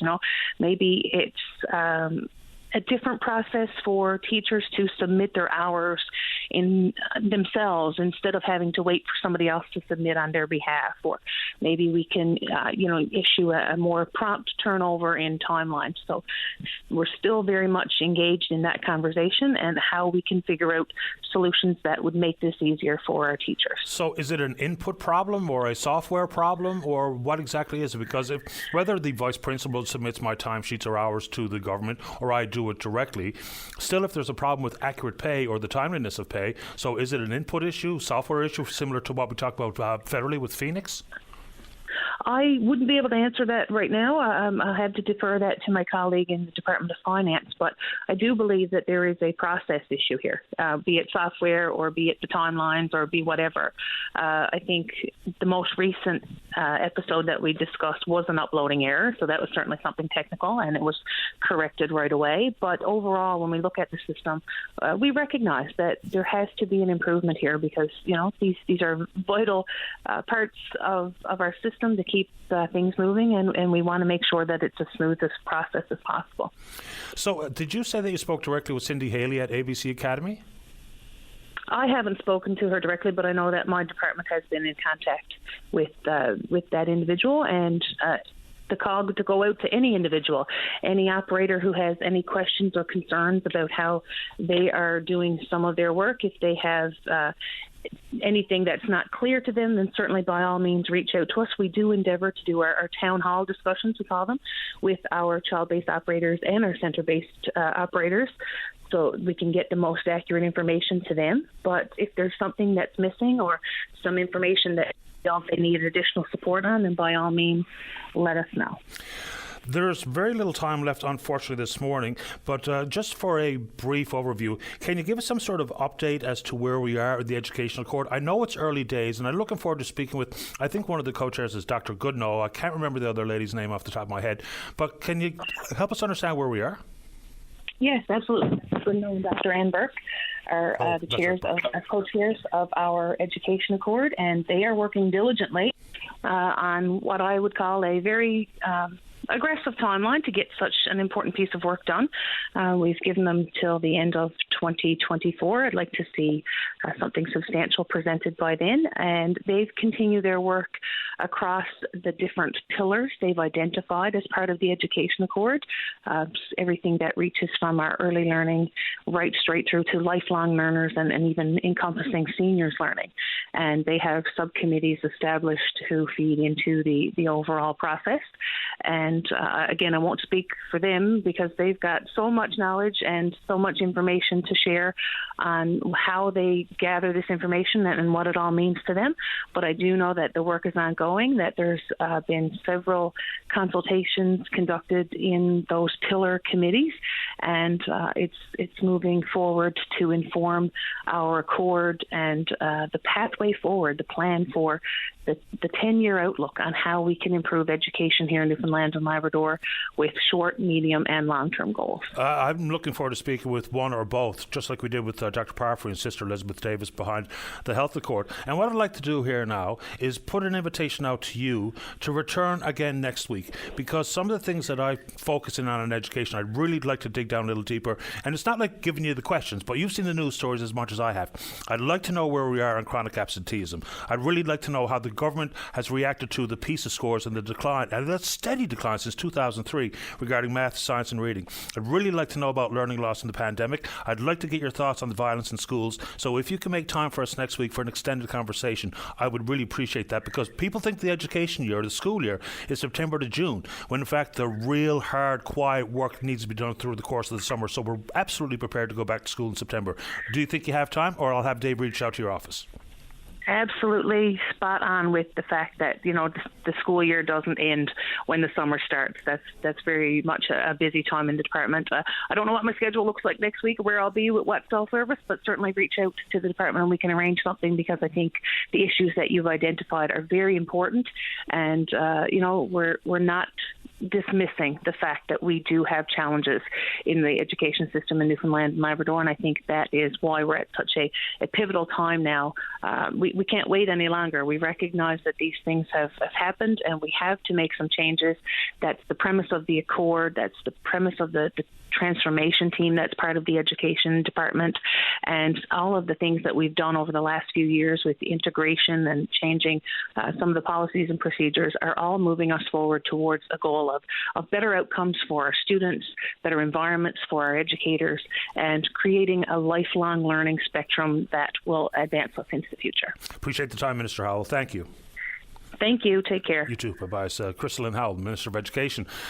And look, we really got to get that right. Like I say frequently, if not all the time, if we get it right in education, we get it right throughout the other concerns that people share, whether it be in cost of living and, of course, with health and community services. When we talk about criminal justice, there's just the foundation that we need to set inside K-12 is going to be vital. No doubt, and that's not to overstate it. Darren Mercer from Marina Atlantic just sent along a news release: the Argentia service to commence this evening, so the Alasunu is on the run. Let's take a break. Don't go away. Your voice in Newfoundland and Labrador's biggest conversation. If you want to know what's happening in your province, tune in to Openline every day. Have your say weekday morning starting at 9 a.m. on Openline with Paddy Daly on your VOCM. Welcome back to the show. Let's go to line number 3. Mike, you're on the air. Hey, good morning, Paddy. Good morning. Good morning to you.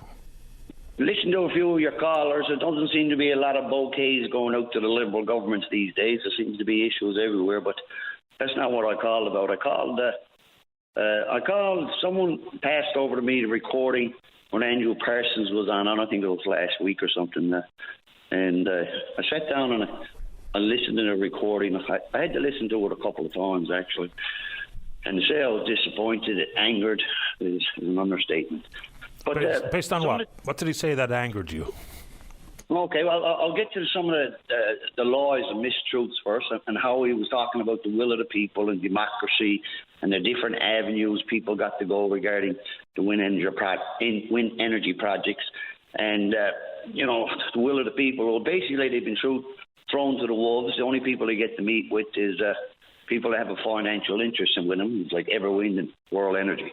So as regards to democracy and stuff, and we just had a bunch of appeals that were rejected by Minister Davis. But, you know, so I don't know what a democracy is doing and how people are having a say.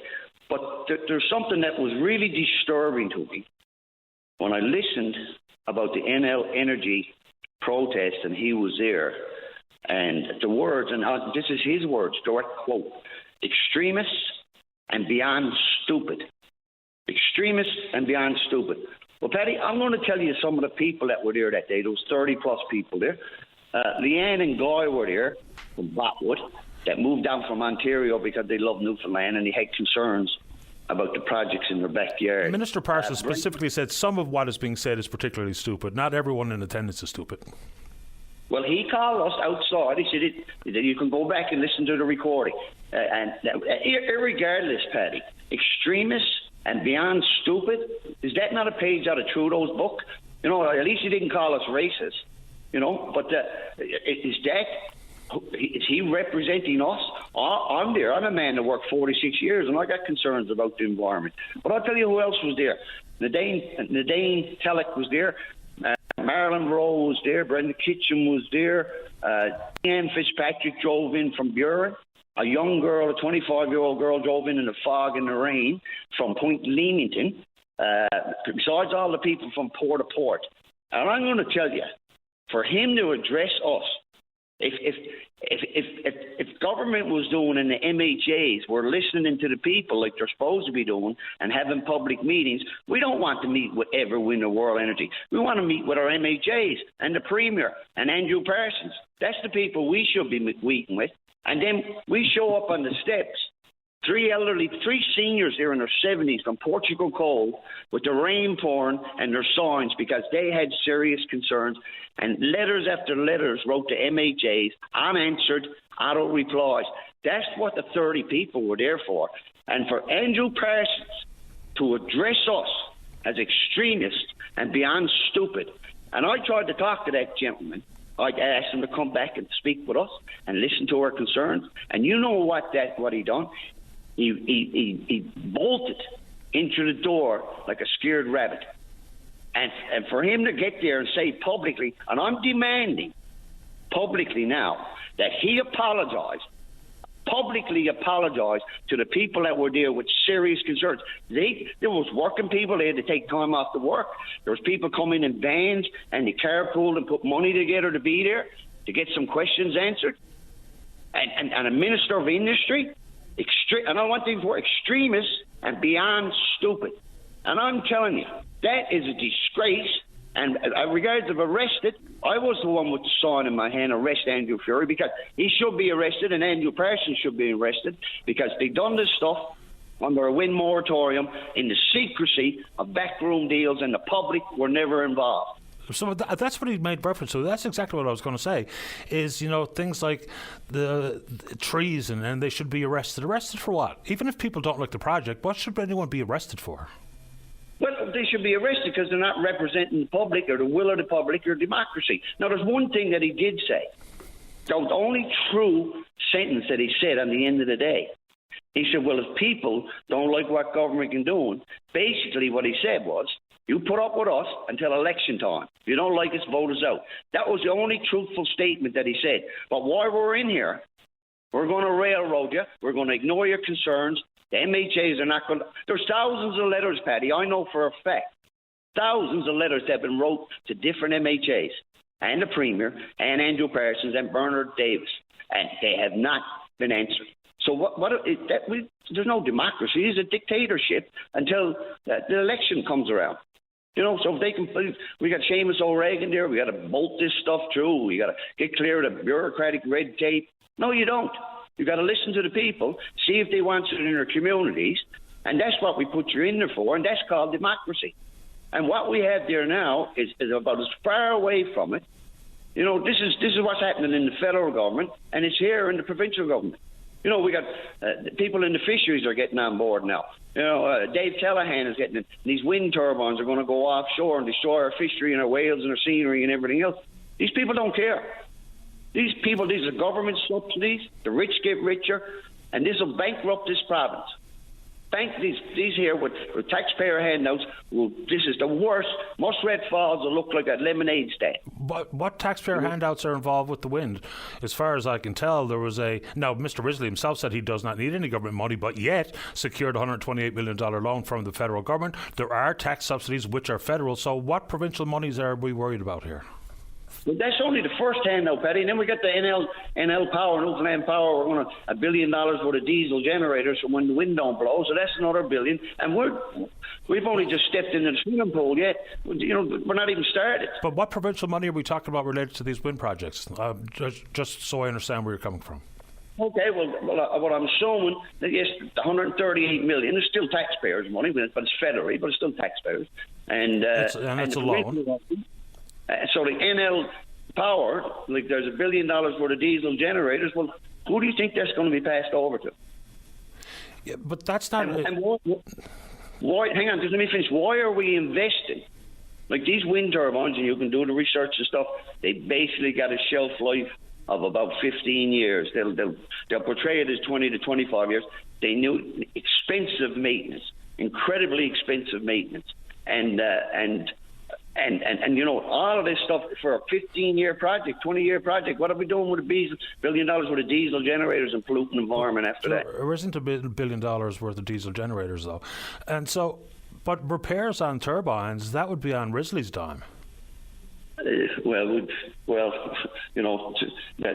pool is that muddy now, you can't really see that. But I'll tell you something else that I learned, too. We were out to the Marystown protest. Myself and my partner went over to St. Lawrence, where there's actually 9 turbines there. Now, these are only babies, 250 feet. There's 9 of them there. Out of the 9, there was 2 not working. and 6 leaking oil all down over all down over the environment and down over the shaft and everything else. I was also over the Fumuse. There was 11 over there. 2 or 3 are not working, and they are in a mess altogether. Leaking oil from the gearboxes all down into the environment. So we got 9 and 11. There's 20 turbines here in this province, and they are in disrepair. So what are we going to, if that's, if the government is so, this clean energy and stuff, we only got 20 here yet, and they're polluting the environment, and they're in disrepair. Now he wants to put 3,000 or 4,000 on the oil, and another thousands offshore and stuff. Well, boy, if you can't keep up 20, it doesn't make anybody warm and fuzzy that you're going to be able to do the maintenance on 5,000 or 6,000, But 5,000 or 6,000? I mean, I appreciate that people have absolutely valid, legitimate concerns with the projects, but we're not talking about 6,000 turbines. Even though 300 is a lot for the Port-au-Port Peninsula, the geographical footprint that it would incorporate, no argument there. And the $1 billion, inside that figure, there's 527 million of that is going to be for the 8th generating unit at Bay d'Espoir. And the concept of a 150 megawatt diesel generator to be possibly located at Holyrood is nowhere near that amount of money. So I'm not 100% sure where the $1 billion worth of diesel is coming from, and there is not 6,000 turbines. Even if you add up all the projects, it's not that number. Even though, look, again, I'm not going to reject or dismiss people's concerns. And just very quickly before I do have to take a break, I get it. People are frustrated for a variety of reasons, on a variety of levels, on a variety of issues. But do you think that because you disagree with the project constitutes an arrest warrant or someone to actually be arrested because you don't think it's a good idea or you think it's going to be harmful to the environment? I just think that we've gone down a path where it's going to be hard to come back from. Because wanting people arrested because you don't think they're doing a good job, is that what you're saying?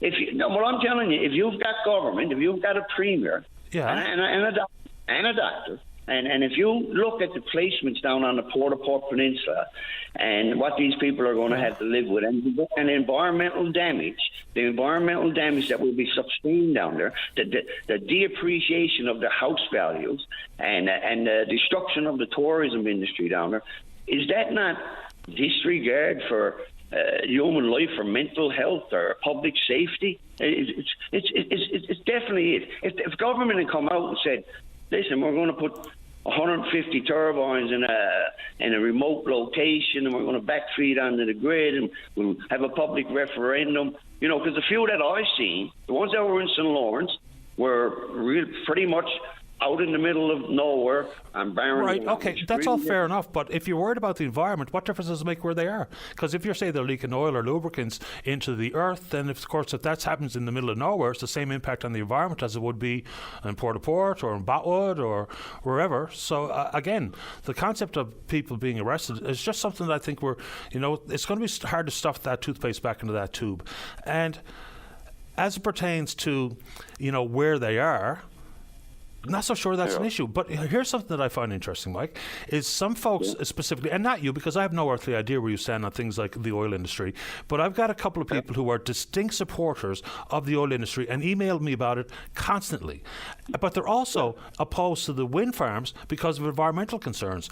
But it's hard to square that circle because we know the impact on the environment that the fossil fuel industry has had, but yet all in for that, but all out for wind. It's just, some of these things are just hard for me to, wrap my mind around and understand the consistency of it. And that's not you, because I have no idea what you think about the oil industry. And I appreciate your time. I'll give you just another 30 seconds because I have to go. Okay. One answer. And I worked on a hydro for 11 years. We have millions and millions and millions of cubic meters of natural gas, one of the cleanest burning fuels in the world. And? Yeah. And we should be taking that resource. It's ready there to use. We can use that for power generation, and it'll be not near the emissions of what they got planned with this stuff. Not near the emissions. But that's not the government. That's the company. The company's sitting on the gas. The company can produce it if they want. But if we approached it and made a market for it, it's only 250 kilometers in that there, and that I know ExxonMobil were talking about putting a compression plant out there and shipping it in and stuff. Sure, it's already our resource. We can work a deal with them, and we're off to the races. Without getting in the and the other thing too, Betty. The last thing that I'll say, These turbines have a shelf life. These are millions and millions of dollars worth of turbines. I don't know what one is. It's probably 2 million, 3 million, 5 million. I don't know. But they become useless garbage after 15, 20 years. Okay. This is short-term project, very, very short-term, and we're going all in. We're going all in instead of going long-term. You know. I appreciate the time, Mike. If the oil companies offshore could find a market and have a business model for the natural gas, they'd be doing something other than re-injecting it into the oil wells themselves to pop the oil up. I got to get to the break. Appreciate the call. One more second. Very quickly, Andrew, Mike. I'll be waiting for that apology, and all of the people that are involved in these projects and these groups, we are waiting for that apology publicly, sir. Appreciate the time. Thank you. Thank you so much, Paddy. Take care, Mike. Bye-bye. All right, let's get to that break. Don't go away. Welcome back to the show. Let's go to line number 4. Say good morning to the manager of the Princess Sheila Noguera Theatre. That's Sue Lynn Green. Good morning, Sue Lynn. You're on the air. Good morning, Paddy. Thank you for allowing me a little bit of airtime with you and your listeners. Happy to do it. What's happening at the theatre? Well, lots of exciting things, but the next thing that's happening is our annual fundraiser. It's our second annual fundraiser, and I wanted to share a little bit of information with you and your listeners. We are a nonprofit organization here at the theatre in beautiful Carbonear, and we're holding a concert on July the 18th, which is next Thursday. And we call it Heart for the Arts. It's a fantastic time to bring any visitors and supporters of the arts together out to our fantastic night. We have 7 different acts performing, so you get a little bit of everything. You get traditional and country and a little bit of dance, and anything that you like will be represented that night on July the 18th. And tickets are only $20, so you get a full concert in a soft seat theater, which is climate controlled, so it doesn't matter what the weather. You can, hot or cold, wet or dry, you can come inside and have a lovely night with us and support the theater. It's a lovely theatre. It absolutely is. Inside the world of fundraising, have you earmarked it for anything specific this year, whether it be for upgrades or ongoing maintenance, or how do you use the fundraising dollars? There's all kinds of things that we want to keep running here at the theatre. A lot of it is in infrastructure, some things that will improve the facility that we already have. But I also want to reach out to bringing in new acts and different kinds of acts and allowing all kinds of different things to continue happening in our improvements here at the theatre. So nothing in specific earmarked, lots of things in general. Well, it's wonderful. Tell us, give us a sneak peek later in the theatre season what we can expect at the Princess Sheila Noguera. Oh, absolutely. Well, that is this Thursday coming up, July, not tomorrow, but next Thursday. Then in August, we will have a professional art show and sale here in our new extension that we have built on. And then at the end of August, we have the Swinging Bells coming. In September, we have Placentia Theatre coming out with a play, so we have drama bringing into the theatre. In September, we have a group from Ireland coming, bringing their dancing, singing, and comedy. In October, we have several shows. We have Newfoundland Promotions coming, Owen Mack, Chad Hunt, and then in November we have one of our local performers and employees, Courtney Wicks, is putting off a show, and Christmas is steady blocked. So we're full on. Terrific. It's a great lineup.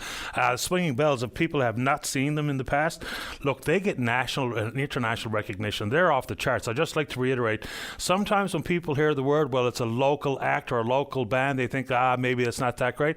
Swinging Bells are Juno winners. They sell out wherever they go. They're absolutely wonderful. Just not to cherry pick one act or another out of the list that you just provided, but I've really got a lot of time for those guys. Well, drop on out on August 25th. $5 will get you a ticket in to see the Swinging Bells on August the 25th. Entirely reasonable. I know you want to give one more pump of the tires for your second annual fundraising night, so I'll let you do that before I get to the news. Awesome. Yeah, it is our second annual Heart for the Arts.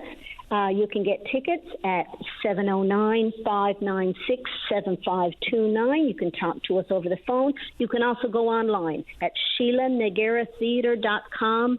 7 different acts, and the ticket price is only $20. All proceeds will go right to producing shows here at the theatre, at Princess Sheila Nagara Theatre in Carbonear. Sue Lynn, great to have you on the show. Have a great summer. Thank you, Patty. You too. See you soon. Thanks. Bye-bye.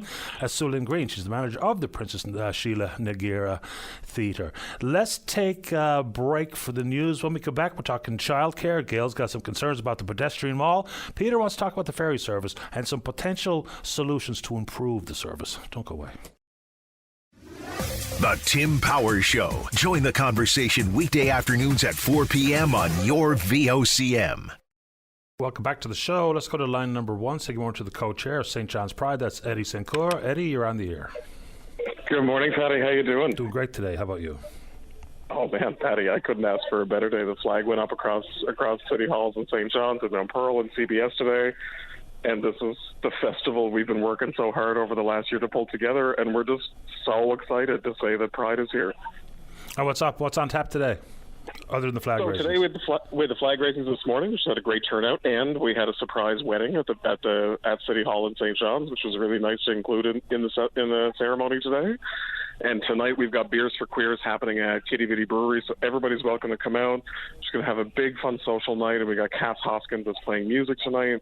And then tomorrow we have the intergenerational panels that Ray Roman's moderating down at Cedar Hill. There's so many events that are happening, and we've had more events that were added overnight last night. Pride on the Harbour is going to happen on the 13th down at Harborside Park, and there's 5 or 6 drag performers that are lined up for that. All in all, it's really great to see it all come together. And off the top, I've got to thank all of the community support, all of our board members, all of our volunteers, everybody that's put so much effort into this festival so that we can come together and celebrate and just really make the best of the next 11 days. Eddie, any additional backlash after our last conversation? I don't mean about our conversation. I mean about, like, for instance, Harvey's event or the Palestine YYT group leading the parade. So how has that reaction sounded to you and your fellow organizers? The greatest thing about that decision that the board made is that it's generated so much discussion, and we've been happy to have it. And there's discussions about the fundamental right for people to exist. And that's the foundation of the movement. That's what started Stonewall. That's what started the Toronto Bathhouse uprisings, is that queer people were being attacked just for their fundamental right to exist, and they demanded that right. And what's happened, as of course, over the last week is that in boardrooms across the city, in homes, on radio, in media, it's generated a lot of conversation about what's happening and what we're seeing and how it relates to human rights and the importance of that. And we've had so many conversations, and I really thank everybody for doing it. And one piece that did come up that I just want to be absolutely sure that's clear to everybody is there's a real concern from people that this decision is going to create a rise in anti-Jewish hate or attacks on the people of Israel and those kinds of things. And I have to be abundantly clear. That's not what this is about. The attacks that happened on October 7th are horrific, and we want to be very clear about that. And for anybody that has a concern that there seems like you're accusing that we're going to rise this hate and we don't realize it, we feel that hate too. And all of us together in this organization and all the partners that we're working with believe in everybody's human right to exist in this world, in this province, in this country. But that's a message that came back to me, and when I heard it, I wanted to be really clear to make sure that anybody who tries to co-opt this and tries to say that this is an attack or a justification to increase hate against Jewish people in our community, against Israeli people in our community, that is not what this is, and we call that out immediately. And we want to make sure that message is really clear. But overall, the community support that we've got over this decision, the support that we've had from different partners to come in, the events that have come out as a result, our parade registrations are up. Our events are up. Like that one decision and that one announcement of solidarity from listening to our community grew the festival. And I had somebody come up to me this morning and say, you know what, I've been to Pride festivals across the world, and Pride is 3 things. It's a protest, it's a party, and it's protection for the community. And somebody came up to me this morning and said, normally festivals don't hit the mark on balancing those 3 things. It's normally one or the other, one's up, one's down. But we're really getting this feedback from the community where they're saying, you know what, we think that you really tried to respect that balance and really tried to make sure that those three pillars of what this festival stands for and why we offer this to the community were integrated and were part of all the planning and everything that was happening. And the conversations, and I truly thank each and every person who took time to reach out, to have earnest conversations, to understand, because we want people to know that's the whole point. The whole point of this is to draw attention to the fact that our human right to exist is integral to this festival, and it's integral to what's happening around the world. And if we're not free, they're not free. None of us are. And that's why this is so important. Eddie, I appreciate the time. Good luck with the event. Excellent, Patty. And everybody check out stjpride.ca for all of our events, and we hope to see you at the festival. Thanks, Eddie. Thank you, Patty. You're welcome. Bye-bye. It's Eddie St. Clair, who's co-chair of St. John's Pride. All right, are you familiar with their YouTube channel called What's the Dirt? Well, it has blown up. Matthew Smith, originally from Chapel Arm, has been decoding some of the hip-hop lyrics in an ongoing feud between Drake and Kendrick Lamar, and Matthew Smith joins us on line number 4. Good morning, Matthew. You're on the air. How you doing, man? Doing great, man. Great to have you on the show. Listen, I'll admit, the feud between Drake and Lamar is one of my pop culture blind spots, but what was your involvement with hip-hop before you got into decoding their the volley between them about insulting each other, or however I'm supposed to say it? I'm just a massive fan. I became a fan as a kid, and I started the channel at the age of 34 years old as a hobby. And then it just took off, and I got into breaking down the lyrics and stuff like that, right? Well, they're two absolute worldwide superstars and terrific musicians in their own right. So at this point, I don't know if this is a fair question, but who's winning the battle? It's done. Kendrick won. It's over? It's a wrap. I don't know if it's over. Like I'm not going to say it's over, but for now, I feel like there will be a round 2 eventually, but I mean, it's undebatable. Kendrick definitely came out with the W, right, at this point. It's clear. What was the origin of the spat between the two hip-hoppers? So hip-hop, by nature, like, is a competitive sport, competitive genre, right? It's always been about being competitive, so that element's always been there. But when it comes to these two, I mean, they've always been pitted against each other, whether it be in the media or just by fans or whatever, right? So it was kind of inevitable that they would one day clash. I'm not sure exactly what happened between the two parties to make them go at each other in this way, but they've been sending little subtle shots back and forth for over a decade now. So it was only a matter of time, really, right? And it's a win-win. Doesn't matter who actually won this particular spat, but it's a win-win for both. Because anytime you bring more eyeballs to the conversation, it's absolutely good for their bottom line. So are you surprised with how this has indeed blown up? I mean, about 8 million views so far. You're on a first-name basis with some of the big people covering the industry. So has this come as a surprise? It's definitely crazy. I mean, like, a lot of the people that have been hitting me up are people that I looked up to growing up, people I listened to, people. So it's definitely crazy to get, these people message me or shout me out or talk about the channel or anything like that. I could have never been prepared for that, because when I started the channel, sorry, like I told you, it was a hobby, right? I started with the intent of, maybe I'll make enough money for extra coffees or whatever, right? I had no idea that, it'd be my full-time job and that, I'd be doing it and this is all I'm doing. So it's all a big shock that the channel grew so fast that I haven't processed just how fast it's grown. Yeah, because the spats used to be West Coast versus East Coast, Snoop Dogg and P. Diddy and that kind of stuff. And then there was some of the gang-related hip-hop that was really big at one point in the day. So now that this has so-called concluded round 1, have you heard from either Lamar or Drake or someone in their camp about, yes, you're on the right point here or the right track when you're decoding the messages, or to tell you that you're wrong or anything like that? Yeah, I've heard from a couple people on Drake's side. A very close producer of his, T Minus, he's actually produced a lot of Drake's big hits. He's hit me up to tell me, you're killing this, And then on Kendrick's side, I've had also 2 people that are close to him hit me up and tell me the same. So not both camps directly, but I could say for sure that I know for sure both of these artists watch my videos, and that's kind of confirmed. It's kind of at the point now where the videos get talked about so much, and they're so big that I mean they kind of had to at least see it, right? Well, if it's getting the kind of eyeballs that it's getting, of course they're going to check in and see exactly what's going on. So now that round one is over, what's next? What are you digging into?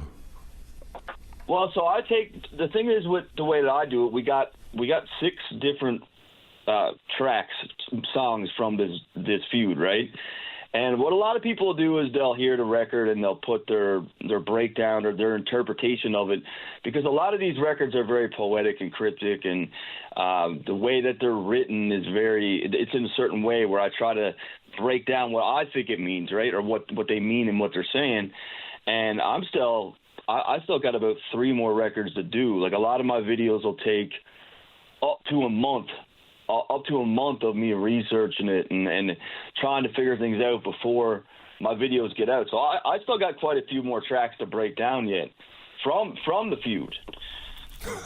It's remarkable. And folks, just for context, if you're not familiar with Drake or Kendrick Lamar, they have sold hundreds of millions of records and digital downloads into the tens of millions, or hundreds of millions, pardon me. So we are talking about 2 international superstars. Last one, not to pry too deep into your own biz, Matthew. How's it going monetizing the success of What's the Dirt? So I'll put it this way, and it's funny that you call it. This is the first time I've had to get up at 6:30 in the morning because I'm in a long time. You got me working construction hours here now again, right? I could pretty much.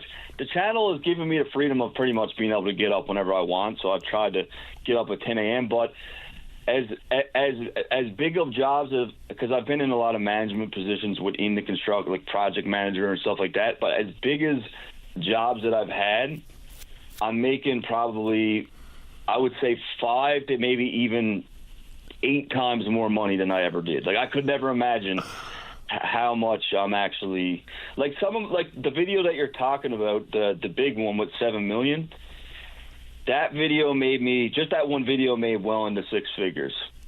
So it's crazy. It's crazy. It's absolutely crazy, and good on you. You know, some people look down the nose at the social influencers and the YouTubers. Listen, man, if you love what you do and you're making some money and keeping the wolf away from the door, it's good enough for me. I appreciate the time, Matthew. Thanks for getting up early for us. No problem. I'm going back to bed now. Got a boy. Sleep tight. All right. Okay. Bye, All right, Matthew. buddy. There you go. Okay, bye. The one video, 6 figures? Oh, good for him. Let's take our final break of the morning. Don't go away. Back to the show. Let's see. Okay, let's go to line number 2. Say good morning to the independent member from Mount Pearl Southlands. That's Paul Lane. Paul, you're on the air. Good morning, Paddy. How are you this morning? Not too bad, you? I'm not doing too bad at all. My beautiful day. Paddy, I wanted to talk about childcare. Before I do it, I just want to say that I was pleased to hear Minister Abbott yesterday and his re-announcement of the re-announcement for the completion of the Team Guju Highway.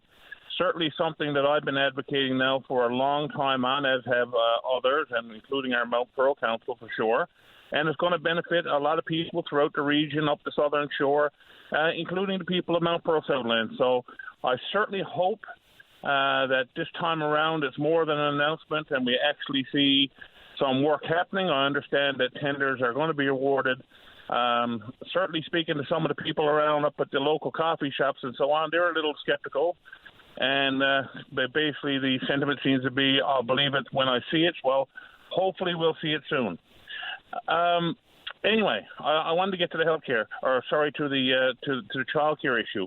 Of course, last week I was talking to you around issues of student assistants and student teachers not getting paid. And lo and behold, this week, my inbox started filling up from messages from child care operators, ECEs, concerned parents, and so on, about the fact that child care operators were not receiving their money on time. I did hear Minister Howell on with you. Didn't exactly instill a whole lot of confidence that there was anything major happening at this point in time, or that or that they were even, totally clear on what all the issues are.